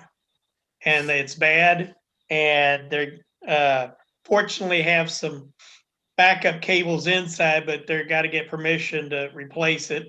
And while they're doing that, they're going to replace the cable that's on the inside as well, because it's one from 2009. I wonder if they use one of those window things like, Yeah. Yeah. You laugh, but in when what's his name, LFL W5 LFL Oklahoma guy Owen Garrett, when he did his first on STS-9 back in the 80s, his antenna was mounted in the window of the shuttle, the windows that overlook the cargo bay. That's where his antenna was stuck in the window. So you laugh, but it was inside the window. It wasn't. It was inside the window. Yeah. It wasn't a. Well, yeah, right. It wasn't one of those ones that goes through the window. No. But anyway, they're supposed to get permission here soon to be able to do another EVA out to replace the cable. They're not going to do that just for the ham stuff, I bet. Yeah. They'll tag it on another mission. They'll tag it onto something. They got plenty to do, I'm sure. Well, like I said, they got six projects they're working on. Hopefully one of them is an EVA outside. Yeah, so we think climbing on the roof's tough. Yeah. Yeah. I bet their cat doesn't go out there. Doesn't follow them up the ladder. Yeah. But considering 5 of the 6 on the station are all hams, you can bet they'll probably push to get it fixed soon. Yeah. Because they tried to post. Go ahead. I saw a post on cats in 0G. That was kind of fun. That'd be a good place for this one. We're not happy cats. Not happy cats. Oh, they actually put a cat in the 0. Oh, yeah, they had them in the vomit comet kind of environment. Yeah, yeah, to study how their ability to right themselves is. That's a nice excuse to torture some cats. Anyway, they were not happy kitties. I'm down. Up goes the weasel. Okay, I got to get going. I'll see some of you on Thursday. Jonathan, keep studying. Somebody else was on here that's taking the test too. Mike, you guys studying. make me feel guilty because you got like 50 intestines. It's been weird, Wayne. It's been weird. It's like something exploded. That's what it seems like. Well, like. Christmas happened is what it always is. Everybody gets excited over Christmas. They study and now they come back out and let's go. Yeah. Anyway. Bye. Bye. Bye. Good. Be safe. Bye. Bye. Let's see who else popped in Mark, here I recently. sent you a text. Oh, did you? Is that why my phone went off? I would have checked it in a day or two. No, you wouldn't.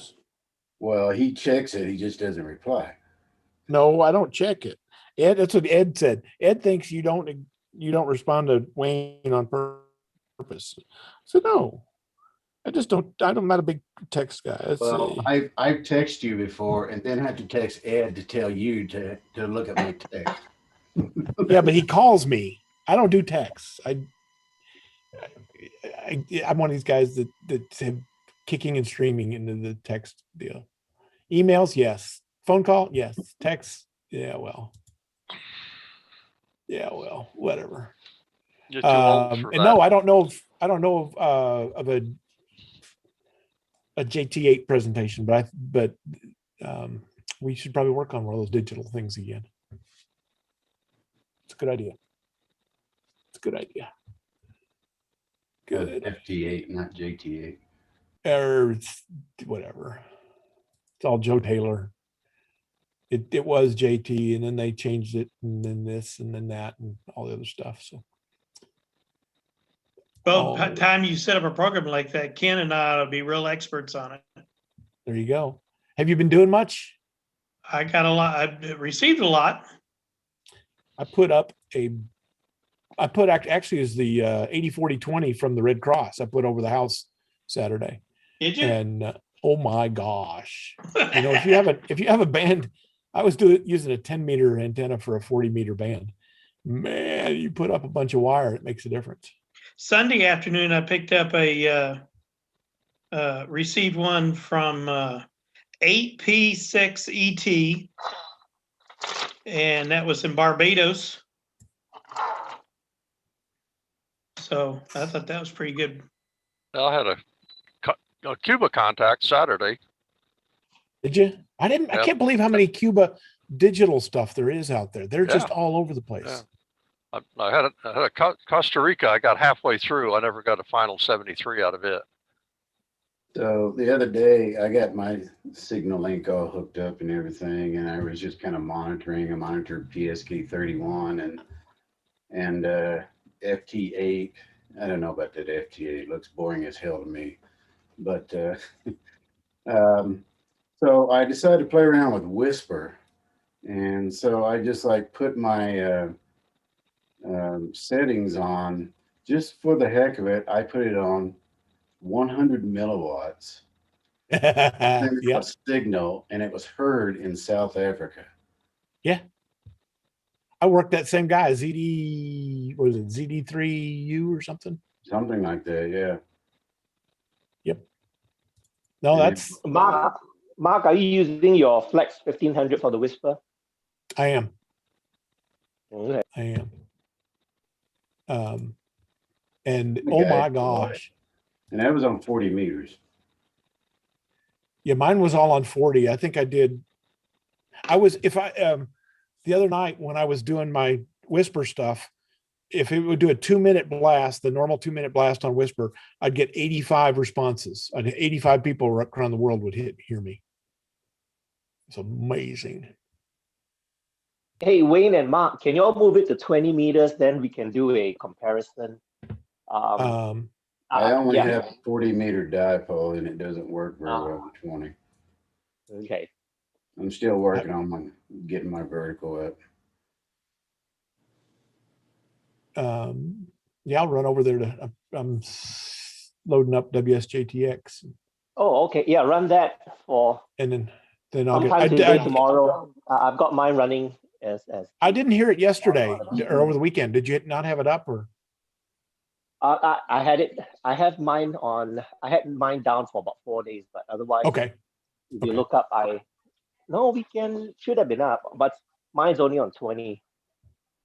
I also got a response out of a guy in Edmond, which was kind of neat. That was kind of pretty short. So from Edmond to South Africa, but most of mine was in Scandinavia and Germany over in Europe there, but that's kind of the way it takes longer to drive to Edmond. Do what, Don? Yeah.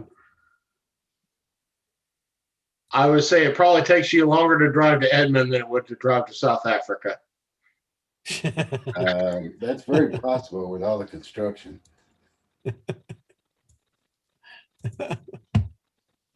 Yeah, I think the Whisper stuff, the really neat part is if you run it, through a whole day, then you can actually map out your propagation moving throughout the whole day. Yeah, and that's what Grid Tracker is really good with. So the problem that I had was, of course, I went on the Whisper website and I could see my signal, but it's like every time I couldn't, and I don't know if there's a way to do it, but I could not refresh the screen to get rid of my previous transmissions, I guess you could say, so that I could do it over again. So, and I didn't know how long it hung out. Now, it also, there were 2 other websites that I had read, and I forget which ones they are right now. But it's like when I transmitted once at 20 watts, then I went down to 5 watts at 100 milliwatts. Well, the problem is my 20-watt signals, it was basically the same signals every time. They were hearing me at the same time, but my 20-watt signal was kind of overlapping my 100 milliwatt signal. So I was trying to wipe it clean so I could see the fresh signals, but I didn't know if y'all knew of a way to do that. Time, just time. And what the heck I'm talking about. There's a drop down option that says show the last hour, show the last 6 hours, 24 I know, hours. I mean, but it's only an hour. An hour is the least that you can do it at. I want to do it at every minute. You can go to the database table and then you can get more granular there. The map. Yeah, you download the whole thing. There's a JSON where you can download, and then you got to play around with the data. Are you on 20, Peter? Yeah. There's nothing out there now, is there? Yeah, maybe there's a couple out there. Hold on, let me check mine.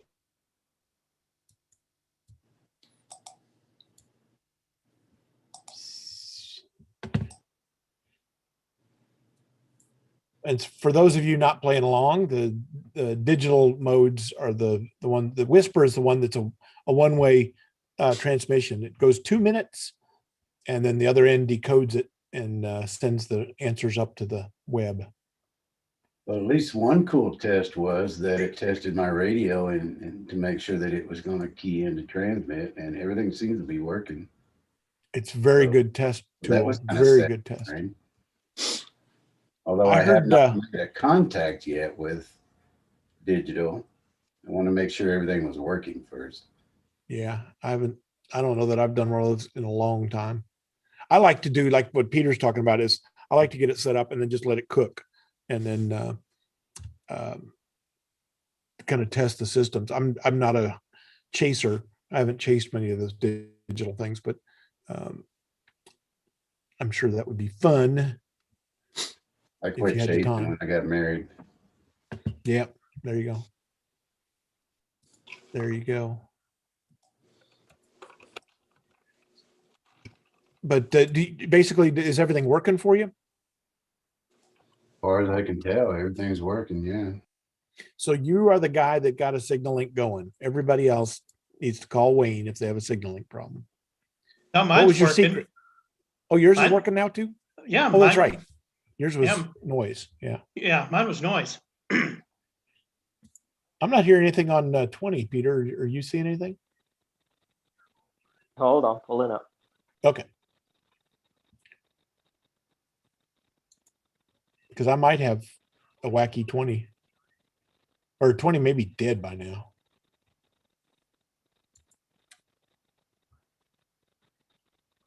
Hey, everybody, say hi to my wife.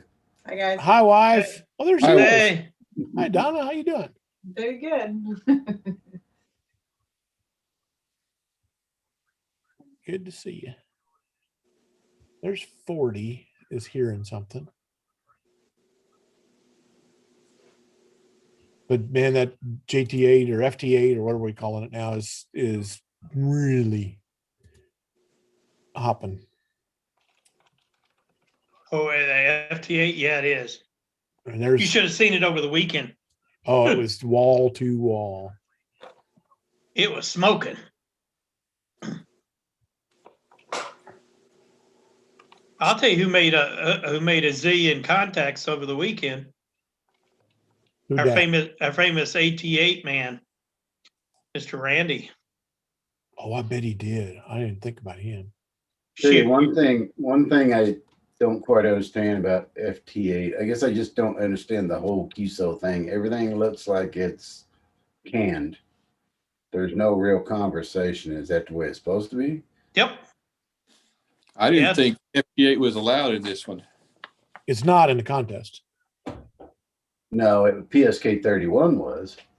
Right. And I was watching that on Winter Field Day, and it was there was a bunch of them out there. Of course, like I said, all I got's 40 right now, but 40 was pretty active.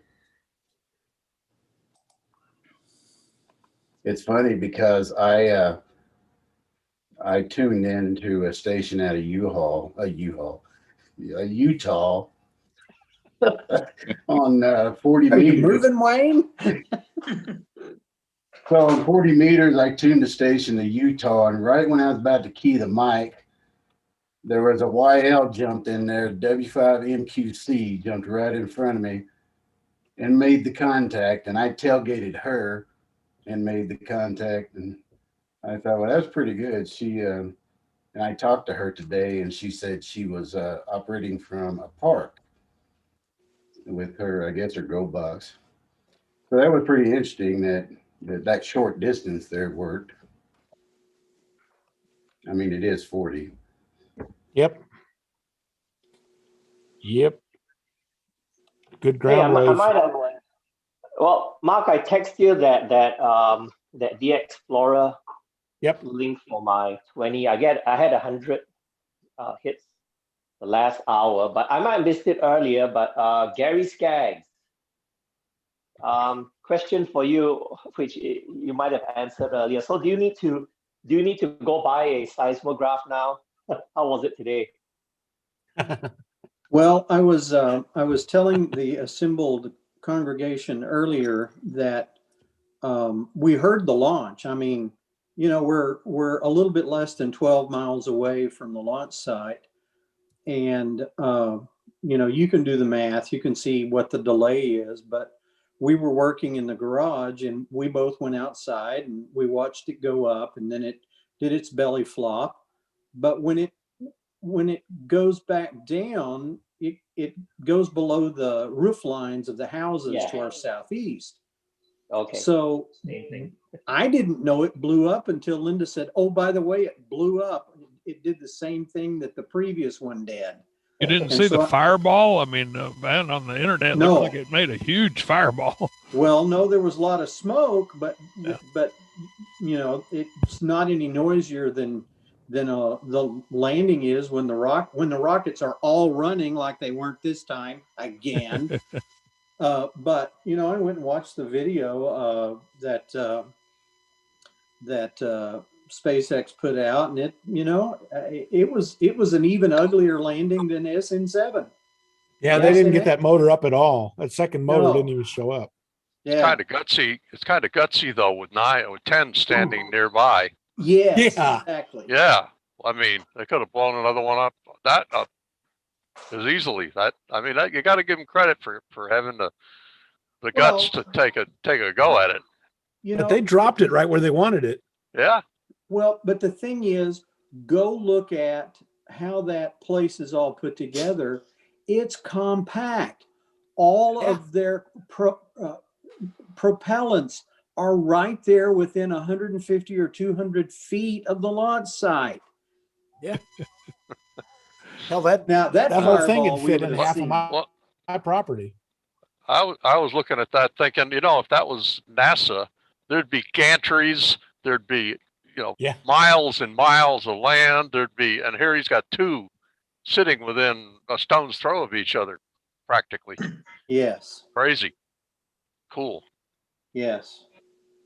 Crazy. And honestly, I feel sorry for the people who own property down there that have yet to sell out to Musk, because basically they got to get out and stay out all day long. Yeah. I mean, think of the people who watch soap operas. You got video. You got Betamax will take care of that. That'll record it for you. Or VHS tape, whatever. So somewhere down the road, they'll get their investment in that property paid back in triplicate or something. Oh, I don't know. It's got to expand or go somewhere else. Or collapse. Yeah, or collapse. You're right. Yeah. I mean, if he does this a few more times, I don't know. I don't know. Seems to have a pretty deep pocket. Well, but he's also doing a lot of successful stuff too. Yeah, the ones that are going, but if you're gonna, I don't want to get on one of those things to go to Mars. Do you? Well, I've just made a note here. Note to self: do not go to Mars. Hey, have you seen what things are like around here lately? It might be a good thing. just imagine the QSOs and stuff, all the contacts. There's that. Yeah, from so Mars, first ham radio station on Mars. From Mars to the Everyone's Earth. DX. Man, would that be a contact? Everyone is DX. Go. I'm telling you. All right. See you man. See you later. See ya. You know, I was reading the other day that going to Mars isn't as simple as we think, because there's no atmosphere, so the radiation is very, very high there. So that's going to be a real challenge. It'll be have to be almost subterranean to function. But yeah, that'd be a good way around it. Boy, that'd certainly screw with your radio signal. Well, there's no atmosphere to bounce your signals off anyway. They go right out into space. I'm trying to remember who. I think there's actually some. I forgot which agency is doing it. They do have some. Well, let me go check before it is. But they're doing some RF propagation study on Mars. It's in one of the experiments. Let me go look that up. But not verified. I kind of remember something like that. Yeah. Let me go look that up. But real quick, the SpaceX, I think, not verified, but if you go look, they did get 2 engines to light. It looks like the problem is the gimbling, and it looks like 2 of the nozzles kind of gimbaled into each other. Oh, jeez. It's not verified, but if you go check, that's what people are doing, the frame by frame. You see. But there wasn't 2 of them putting power out. The second one looked like it just had a pilot light going. It wasn't. No, you'll see just before the pilot light, both of them light, and then they gimbal towards each other. Then there's a flash, and then you see just the pilot light left on one of them. Oh, so it shut down. That's what you're thinking. Yeah. But anyway, that's not verified, but that's all the armchair stuff. Like we said earlier, if they're counting on us to fix a problem, they're in deep trouble. Well, going to Mars might not be so bad, but that landing at coming back to Earth, that's where we got an issue. Yeah, but he's sticking all the boosters now. Yeah. They'll figure it out. I mean, what's a little radiation? It's truly amazing where he's come from. When you look at the way we've done business for 50 years, it truly is amazing what they've accomplished. Well, what's a little radiation? Just wrap some tinfoil around your head. Yeah, I got mine. I do that at night anyway. Yeah. I may have to do some math or look it up, but what's the propagation delay from here to Mars? I think from here to the moon, it's already 3 minutes, isn't it? It's like, I don't know what it is. Yeah, you probably ought to look it up. Well, in that movie I just watched with my wife where they were going to Mars, took 30 minutes to get a radio signal to them. I don't know how. Yeah, that's a movie. Of course, that was factual. That doesn't sound wrong. No, it doesn't. I mean, 3 minutes to the Well, it moon. depends where Mars is probably the right answer. Yeah. Yeah, that would be a good true one. too. Tell me how far tell me where the positions are. It's probably the bigger problem. I also saw an article the other day about. It'll be great. Saw an article the other day where they've located some sun that has planets that travel together around in different orbits, but I can't remember the term for it, but they're all synchronized, I guess, as they go around. So. Like in a big radial arc? The term would be fiction.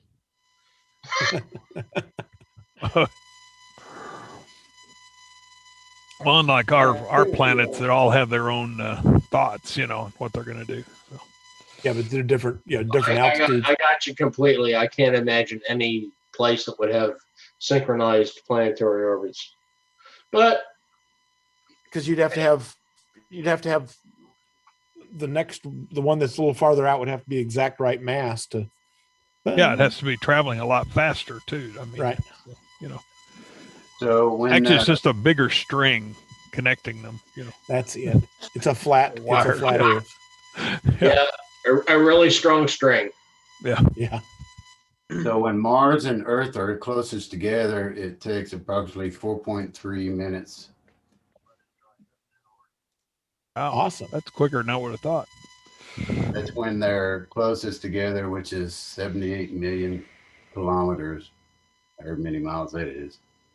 But when they're furthest apart, it's like 20 or 30 minutes, right? I think. 21 minutes. Yeah. Of course, then when it goes on the other side of the sun, Of course, it doesn't say at what frequency, but I'm sure that has a lot to do with it. Shouldn't. Well, shouldn't. It's all the same. It's all speed of light stuff. Yeah. The big thing is your path loss. It's already 200 odd dB to Moon. I think Mars is like 300 and something dB loss. Call Harold, borrow his amplifier. Yep. Yeah, let me go Google up path loss to Mars. Sam, got another update for you on ISS. Okay. There was a communique today between NASA and, or not today, Sunday, between NASA and the ISS astronauts that were working on the amateur radio problem. And they tried to do a broadcast to NASA, and NASA said, we didn't receive you. Well, we're doing 5 watts. And then they come back and they said, okay, do an APRS packet to us. So they tried that and they didn't receive that either. And that's when the astronaut told them, NASA, or instead of Houston, it's NASA, we got a problem. And that's when they went back to look at it because they weren't receiving their packets either. And they figured out that that's how they narrowed it down. It was the cable outside pad. Okay. Trying to decide if I'm going to respond to this guy on Facebook. I already told him they had a technical issue. And then Dave Downing responded to him. Oh, he'll get it.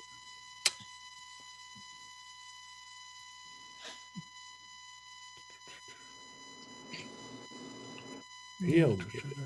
Yeah, Dave's talking about the coax. It's been good. I mean, they've been, they've done a lot of talking before they broke it. But yeah, we did our December 6th, our school event, and one of the guys that responded on the Facebook was Billy Crow, who ran that. He said, "Woo! I'm glad that broke after our event." Yeah, that would have been such a bummer to key down and hear nothing. But I guess that's they had someone was doing a down station in Finland or Netherlands, somewhere over there, and then they were interneting the audio back and forth is what they were trying to do, but Finland never heard them. Heard the shuttle or the ISS.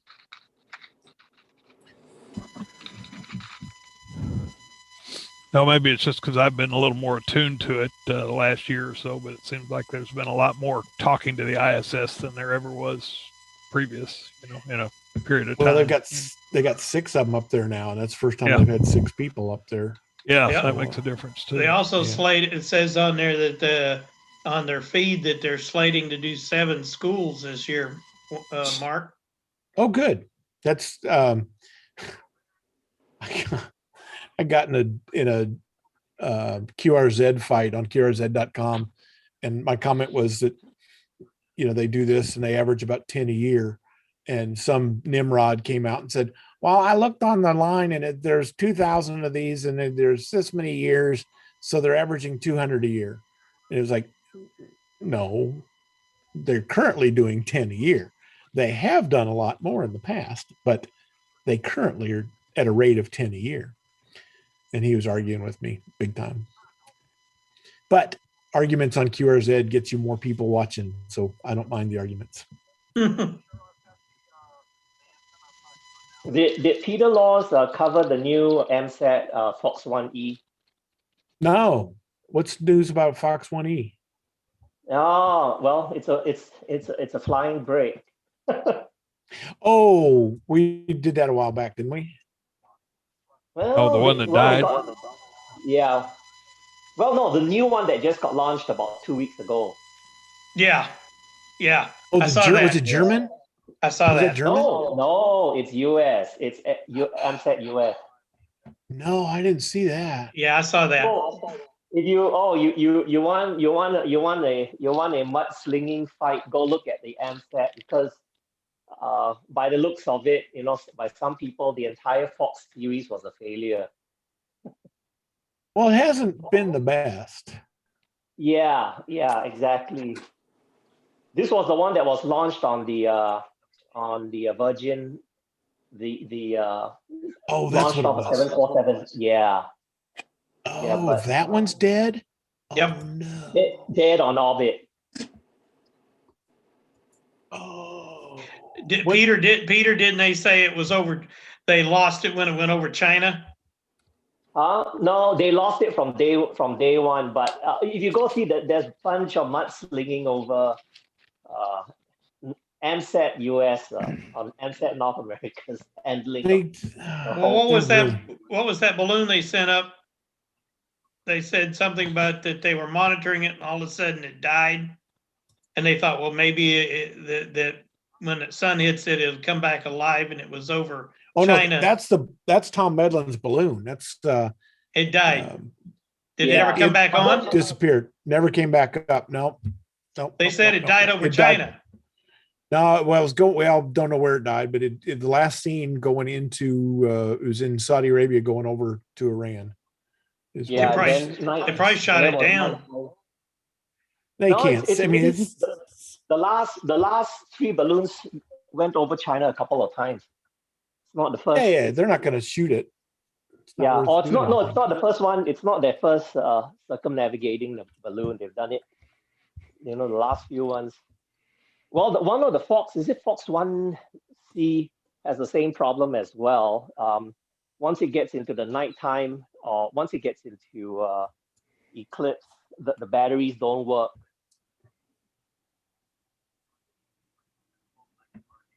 Don't hold that much of a charge. Yeah. Here's your statement of the day, Peter. All right. Here's your statement of the day, Peter. The signal to noise ratio on the Fox 1 Alpha or Echo failure is low. I'm taking a guess that the balloon just plain old failed. Something failed. Don't know what it was, whether it was electronics the balloon failed because there's no battery involved. There's all there is yeah. How high up? All there is 42,000 feet is the balloon. A little chilly up there. But that's what this is. Mark, is this like the third? This is like the fourth balloon of the same design, isn't it? Yeah. The third or fourth one. Yeah. Let's see. This is there it is. This is the one that I've got, the Whisper Light, or the Whisper Apers -W from QRP Labs. And that's way big. If you want to see my finger in there, this has got a transmitter on the back that will go from 2.5 kilohertz to 200 megahertz. You can program it wherever you want. And that's a lot bigger than the ones that they use. When are you going to send yours up, Mark? I'm doing mine locally. I'm doing mine for tests for the APERS kind of side of this. But I met with Dr. Hayes's class Monday night, and they've got 4 students that are doing a capstone project to launch. They're hoping to launch 4 balloons out of OU. So we're trying to get the guys, I guess it was last night, we're trying to get their license, and had to explain to them a little bit about radio and APERS and all that stuff. So I'm going to guess a couple months, 2 months probably. Don't know what they're going to use for most of those gas. balloons, either it doesn't matter if you answer or Peter answers. Most of those balloons that go up like that you say are like 35 to 45,000 feet up. Are they doing hydrogen or helium? Most of them are doing hydrogen for the top. The hydrogen gets them about 2,000 extra feet over helium. What the weather balloons do out of Norman is hydrogen, I'm pretty sure. Are they doing hydrogen now? Pretty sure they do. There's a video on our Aries page that will show you a balloon launch, and I'm sure it says in that, but I haven't looked at the video. Guys, I'm going to have to sign off here. feel bedtime See coming. you, man. Great to see everybody. Have a good Did week. you get your Z-Wave? Did you get your Z-Wave thing programmed? The one that you were talking about that had a problem? No, after I cut the wall open and got it out, I got everything back working, but I haven't. Still got that switch. It's just way out there, and I may have to put a switch or something somewhere in between. I was actually looking at, they make Z-Wave extenders, but it's like half the price of a switch. So, and it does nothing except it's just a little repeater. So I'm not sure. But what I did read, and I don't know if you got that last message, was that for programming, they didn't want you to run through hops. So they said bring them together. So that bring it within 10, 15 feet of your unit when you're programming them. Well, on yours, you have to do that. On mine, you don't. Okay. Actually, I think the one I gave you has a battery, like a 9-volt battery in it, doesn't it? That keeps it powered while you're on that light. It's been a long time since I messed with that light, but and I've got a replacement for the one you loaned, or I've got a loaner replacement. So if you're ever in Norman, on the plug-in module, yeah. Okay. Yep. Get down there one of these days. And then I've got that in Eslo system up, supposed to ship this week or next. Cool. Bill Lockett woke up. And Hi, Bill. Hello. Hello. A good nap. I'll try them. I'm getting ready to. Guys, have a great week. Talk to you later. Thanks, be safe, Sam. Thank you. Later. Talk to you later. I am gonna. Bye-bye. Bye-bye. Take it easy. Is it that time? Getting there. Yeah, it's getting to be 9 o'clock, so we're all turned into pumpkins. Yep. Wow. All turned into pumpkins. Make sure you got your wool coat and your electric socks and Yeah, buddy. your gloves come Sunday, Monday, Tuesday, Wednesday, and into Thursday next week. Well, Oklahoma only has 3 seasons: tornado, summer, and then whatever it wants. Right. I thought it was tornado, summer, and ice. Well, they had tornado Sunday or Yeah. Saturday. Yeah, little rope twister. 2 of them. Had one here. Yeah. They had 2. No, there was 2 of them. It was up there. One was just north of Bartlesville, and one was up near Miami. Okay. Well, Up in the northeast. Last couple of times I'm down there, we always have a freaking ice storm. So. Oh yeah. Well, I had a real estate agent tell me that Oklahoma had 4 distinct seasons. A lot of times in the same week, but 4 seasons. Yeah, that's the other. Well, it's an old New England saying: if you don't like the weather, wait a minute. But they never came down here. Yeah. Honestly, well, I'm in Indianapolis, and we kind of say the same thing. But really, Northeast Ohio, where I grew up, it's the same shit. If you don't like it, wait 15 minutes, it'll change. It'll show up. Oh. Now it may go from summer to snow, but yeah. Hey Mark, this one does 2 watts. That's the size of it, and it's got you bit bang into it for APRS or anything that you want. Hold on, let me spotlight and see what it looks like. Oh, but it's it's just for 144.39. Yeah. Huh? How much are those? Are those pricey? Nah, I forgot, 50 or 60. That's pricey. Let me go look that up. Well, it's yeah, maybe it is pricey, or is it less than that? But this one puts out 2 watts or something like that, 2 or 4 watts. Wow. Well, that's why it's pricey. That makes sense. Yeah.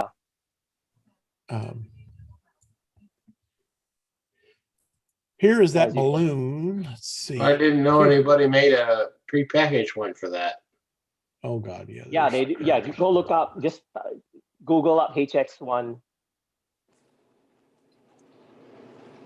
Here's the video or the picture of the balloon. It's just the last spot was at Saudi Arabia going into Iraq and Iran, and I'm guessing it was something wire flaked out because it just disappeared. It was going out 13,000 meters, which is what Switch it, Mark, so we can see your screen.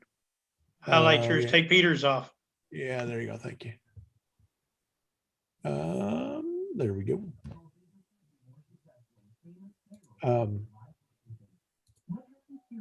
It will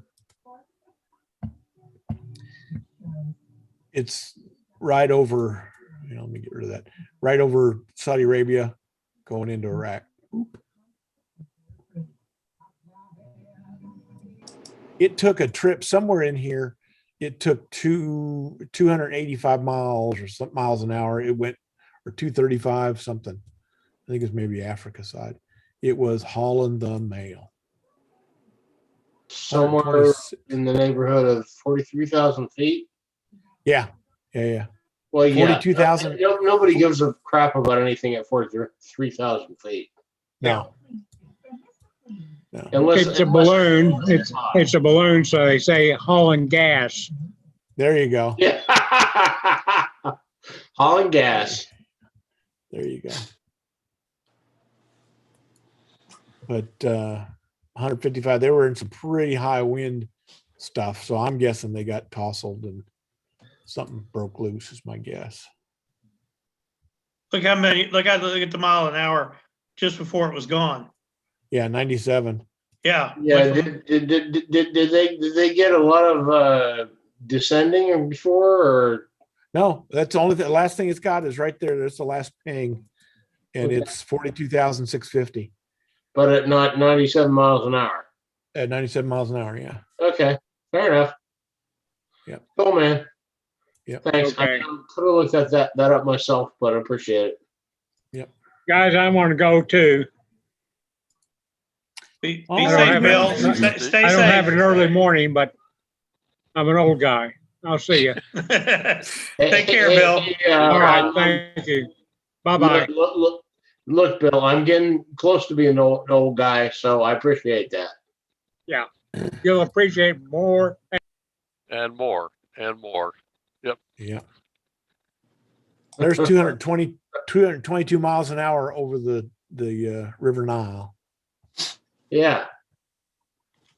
Something was that's after it. pretty much hauling ass. Yeah. That's moving. Those velocities, the turbulence is probably pretty crazy on the margins of it. I think you're right. I think you're right. So we'll see what the students do. That should be kind of interesting. What probably, sorry, what they'll get. I don't know what. I'm trying to think of an over and under. How far do you think they can get, kind of thing. What elevation does that fly? 42,000 feet. 42,000. This one's at 42,847. So way up. So you don't have to worry about airliners and stuff. Yeah, they're all below you. All below you. And the big thing is storms. There weren't any storms on this one, but they can get some pretty good ones. Let's see what Wendy says. Coming up here now.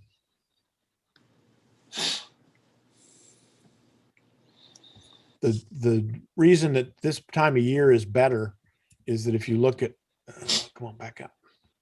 If you look at the globe, all the storms are now in the southern hemisphere.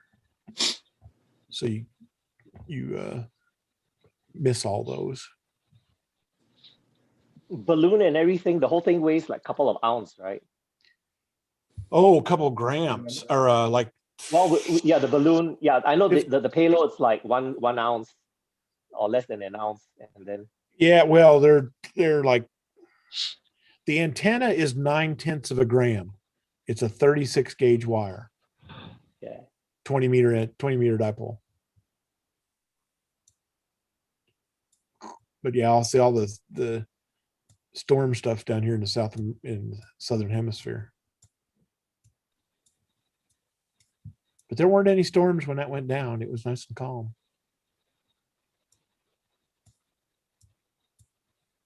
Nice and calm. Well, good. Anybody else have any other stuff they need looked at or fixed or talked about? Or I have a question, Mark. Yeah, go ahead, Lyndle. I think I have, but I've had to pay a lot of different dues all at once. I want to make sure I took care of you guys. Oh, okay. I will check. I will go look and see if we. Well, email Hank. Hank. Treasurer at w5nor.org, and he'll check it for you. He said he's going to have an updated one here next week. But if you want to check on it, just email Hank. Treasurer at w5nor.org. You're assuming I can spell treasure all by my little self, huh? Well, no, I'm good. You can. Hey, I paid twice. Apparently, my PayPal paid twice. Awesome. Oh, well, I'm covered. Yeah. I fired them before. I might have to fire them again. Oh, PayPal's always done well with me. I've been hacked on it for $5,000 and oh my on Amex, and they took care of it. But never told me who they caught. But yeah, they won't. Oh, now I see why. They've got Tom Medlin's got another balloon to set off of Memphis, and he said he was going to wait for a little bit.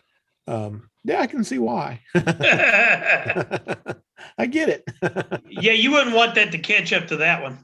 I get it. Let's see. Where's radar? There's radar.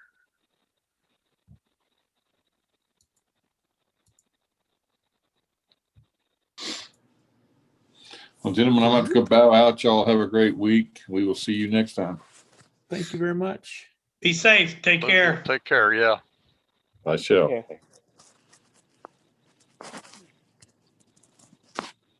Yeah, that's not looking good. Yeah, it's not looking good. Look at that. The wave. This is wave motion, and the storms even affect the waves. That's pretty cool. I'm still on your repair list. Yep. Okay. Yep. Did you say it was wave motion? Yeah, that was wave. Ooh, there's a lot of wind with it. Yeah. So that's water waves. That's what I'm saying, but yeah, the amount of wind. Yep. So there's like no wind west of Virginia? No, this is waves. This is water waves. We're not this is wind. I see you're off the coast. Okay, gotcha. Yeah. Because if there's waves in Virginia, we got a problem. We got a problem. Yeah, we got a problem. Yeah, okay. I didn't realize we were. Well, Mark I was just going to see what. Actually, if we had waves in Virginia, we would wash DC clean. There you go. That might not be a bad thing. Rain and thunder. See what we got. There's all that snow. Freshen up the swamp. Very, very threatening me. Yes. Well, they said, Mark, they said today that New York City had 17 inches of snow, and it was still snowing. Oh my goodness. Golly. Can you just imagine that here? Oh, they can just go down the subway. No, they actually had several of their subway stations shut down. Really? Oh. And for the first time in a long time, they had, was it JFK Airport was shut down? Oh, really? Yeah. Well, the other day, a couple days ago, we had about 2 inches of snow here in Indy, and about another 3 hours worth of rain. Yeah. Thank goodness it was not snow. Wow. Nice southerly breeze. That's all we can say, because it would have been like freaking a foot of snow easily. Wait till this thing comes in and rains on our cold over the weekend. Oh, well. No, actually, Mark, that's going to be next Tuesday and Wednesday. Oh, is it? Yeah. The weekend one just makes it real cold. And the Tuesday, Wednesday one is when we're in trouble. Ah. At one point, it's supposed to be down around 25 degrees, and the wind chill is supposed to be 0. No wind chill? No wind chill. Zero wind Feels chill? like 0. I know. Yeah, No. Yeah. Feels like, yeah. That Feels feels like- like never meant much to me. You just keep bundling up, and that one's easy to fix on that one. But, Right. Well, the old adage was you could always put enough clothes and coats and stuff on to stay warm, but you could never take enough stuff off to get it cool. Not legally. Yes, and at least you're prepared for it. Right. Oh no, it's cold. It's cold out there. Oh yeah, Mark Klein. I should have brought this out earlier. Remember on the Facebook group, someone was asking about USB-C. No, you do, huh? Anyway, yeah. If you look at if you share my screen, I picked out these USB-C boards for like $2 a pop. Oh, cool. So what does this do for us?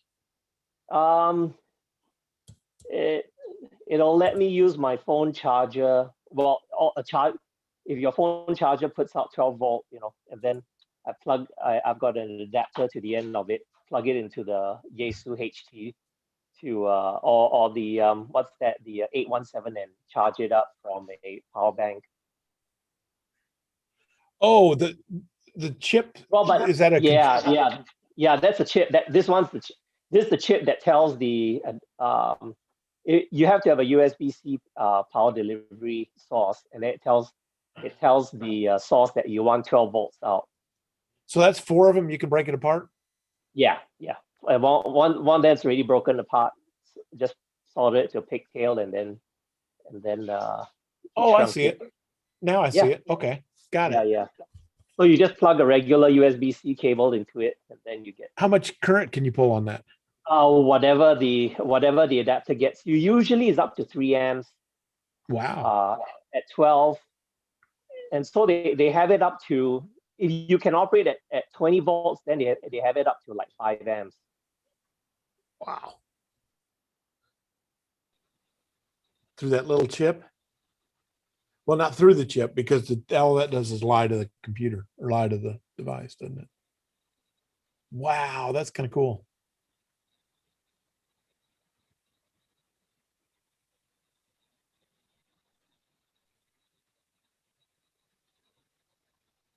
That's kind of cool. So you can run your battery packs, any USB battery pack you got will run any radio you got. Well, or at least charge up a HT, that has got a port in the back without having to bring a separate HT charger. Cool. Well, guys, I'm gonna head out. It's getting that time. Yeah, likewise. I'm gonna have to jump out of here. I am too. See You all have a safe week. Be careful. Stay warm. All right, Mark Clayton. You too. Bye. Me too. See ya. Night, everybody. See you. Good night. See you. Bye. Bye. Bye.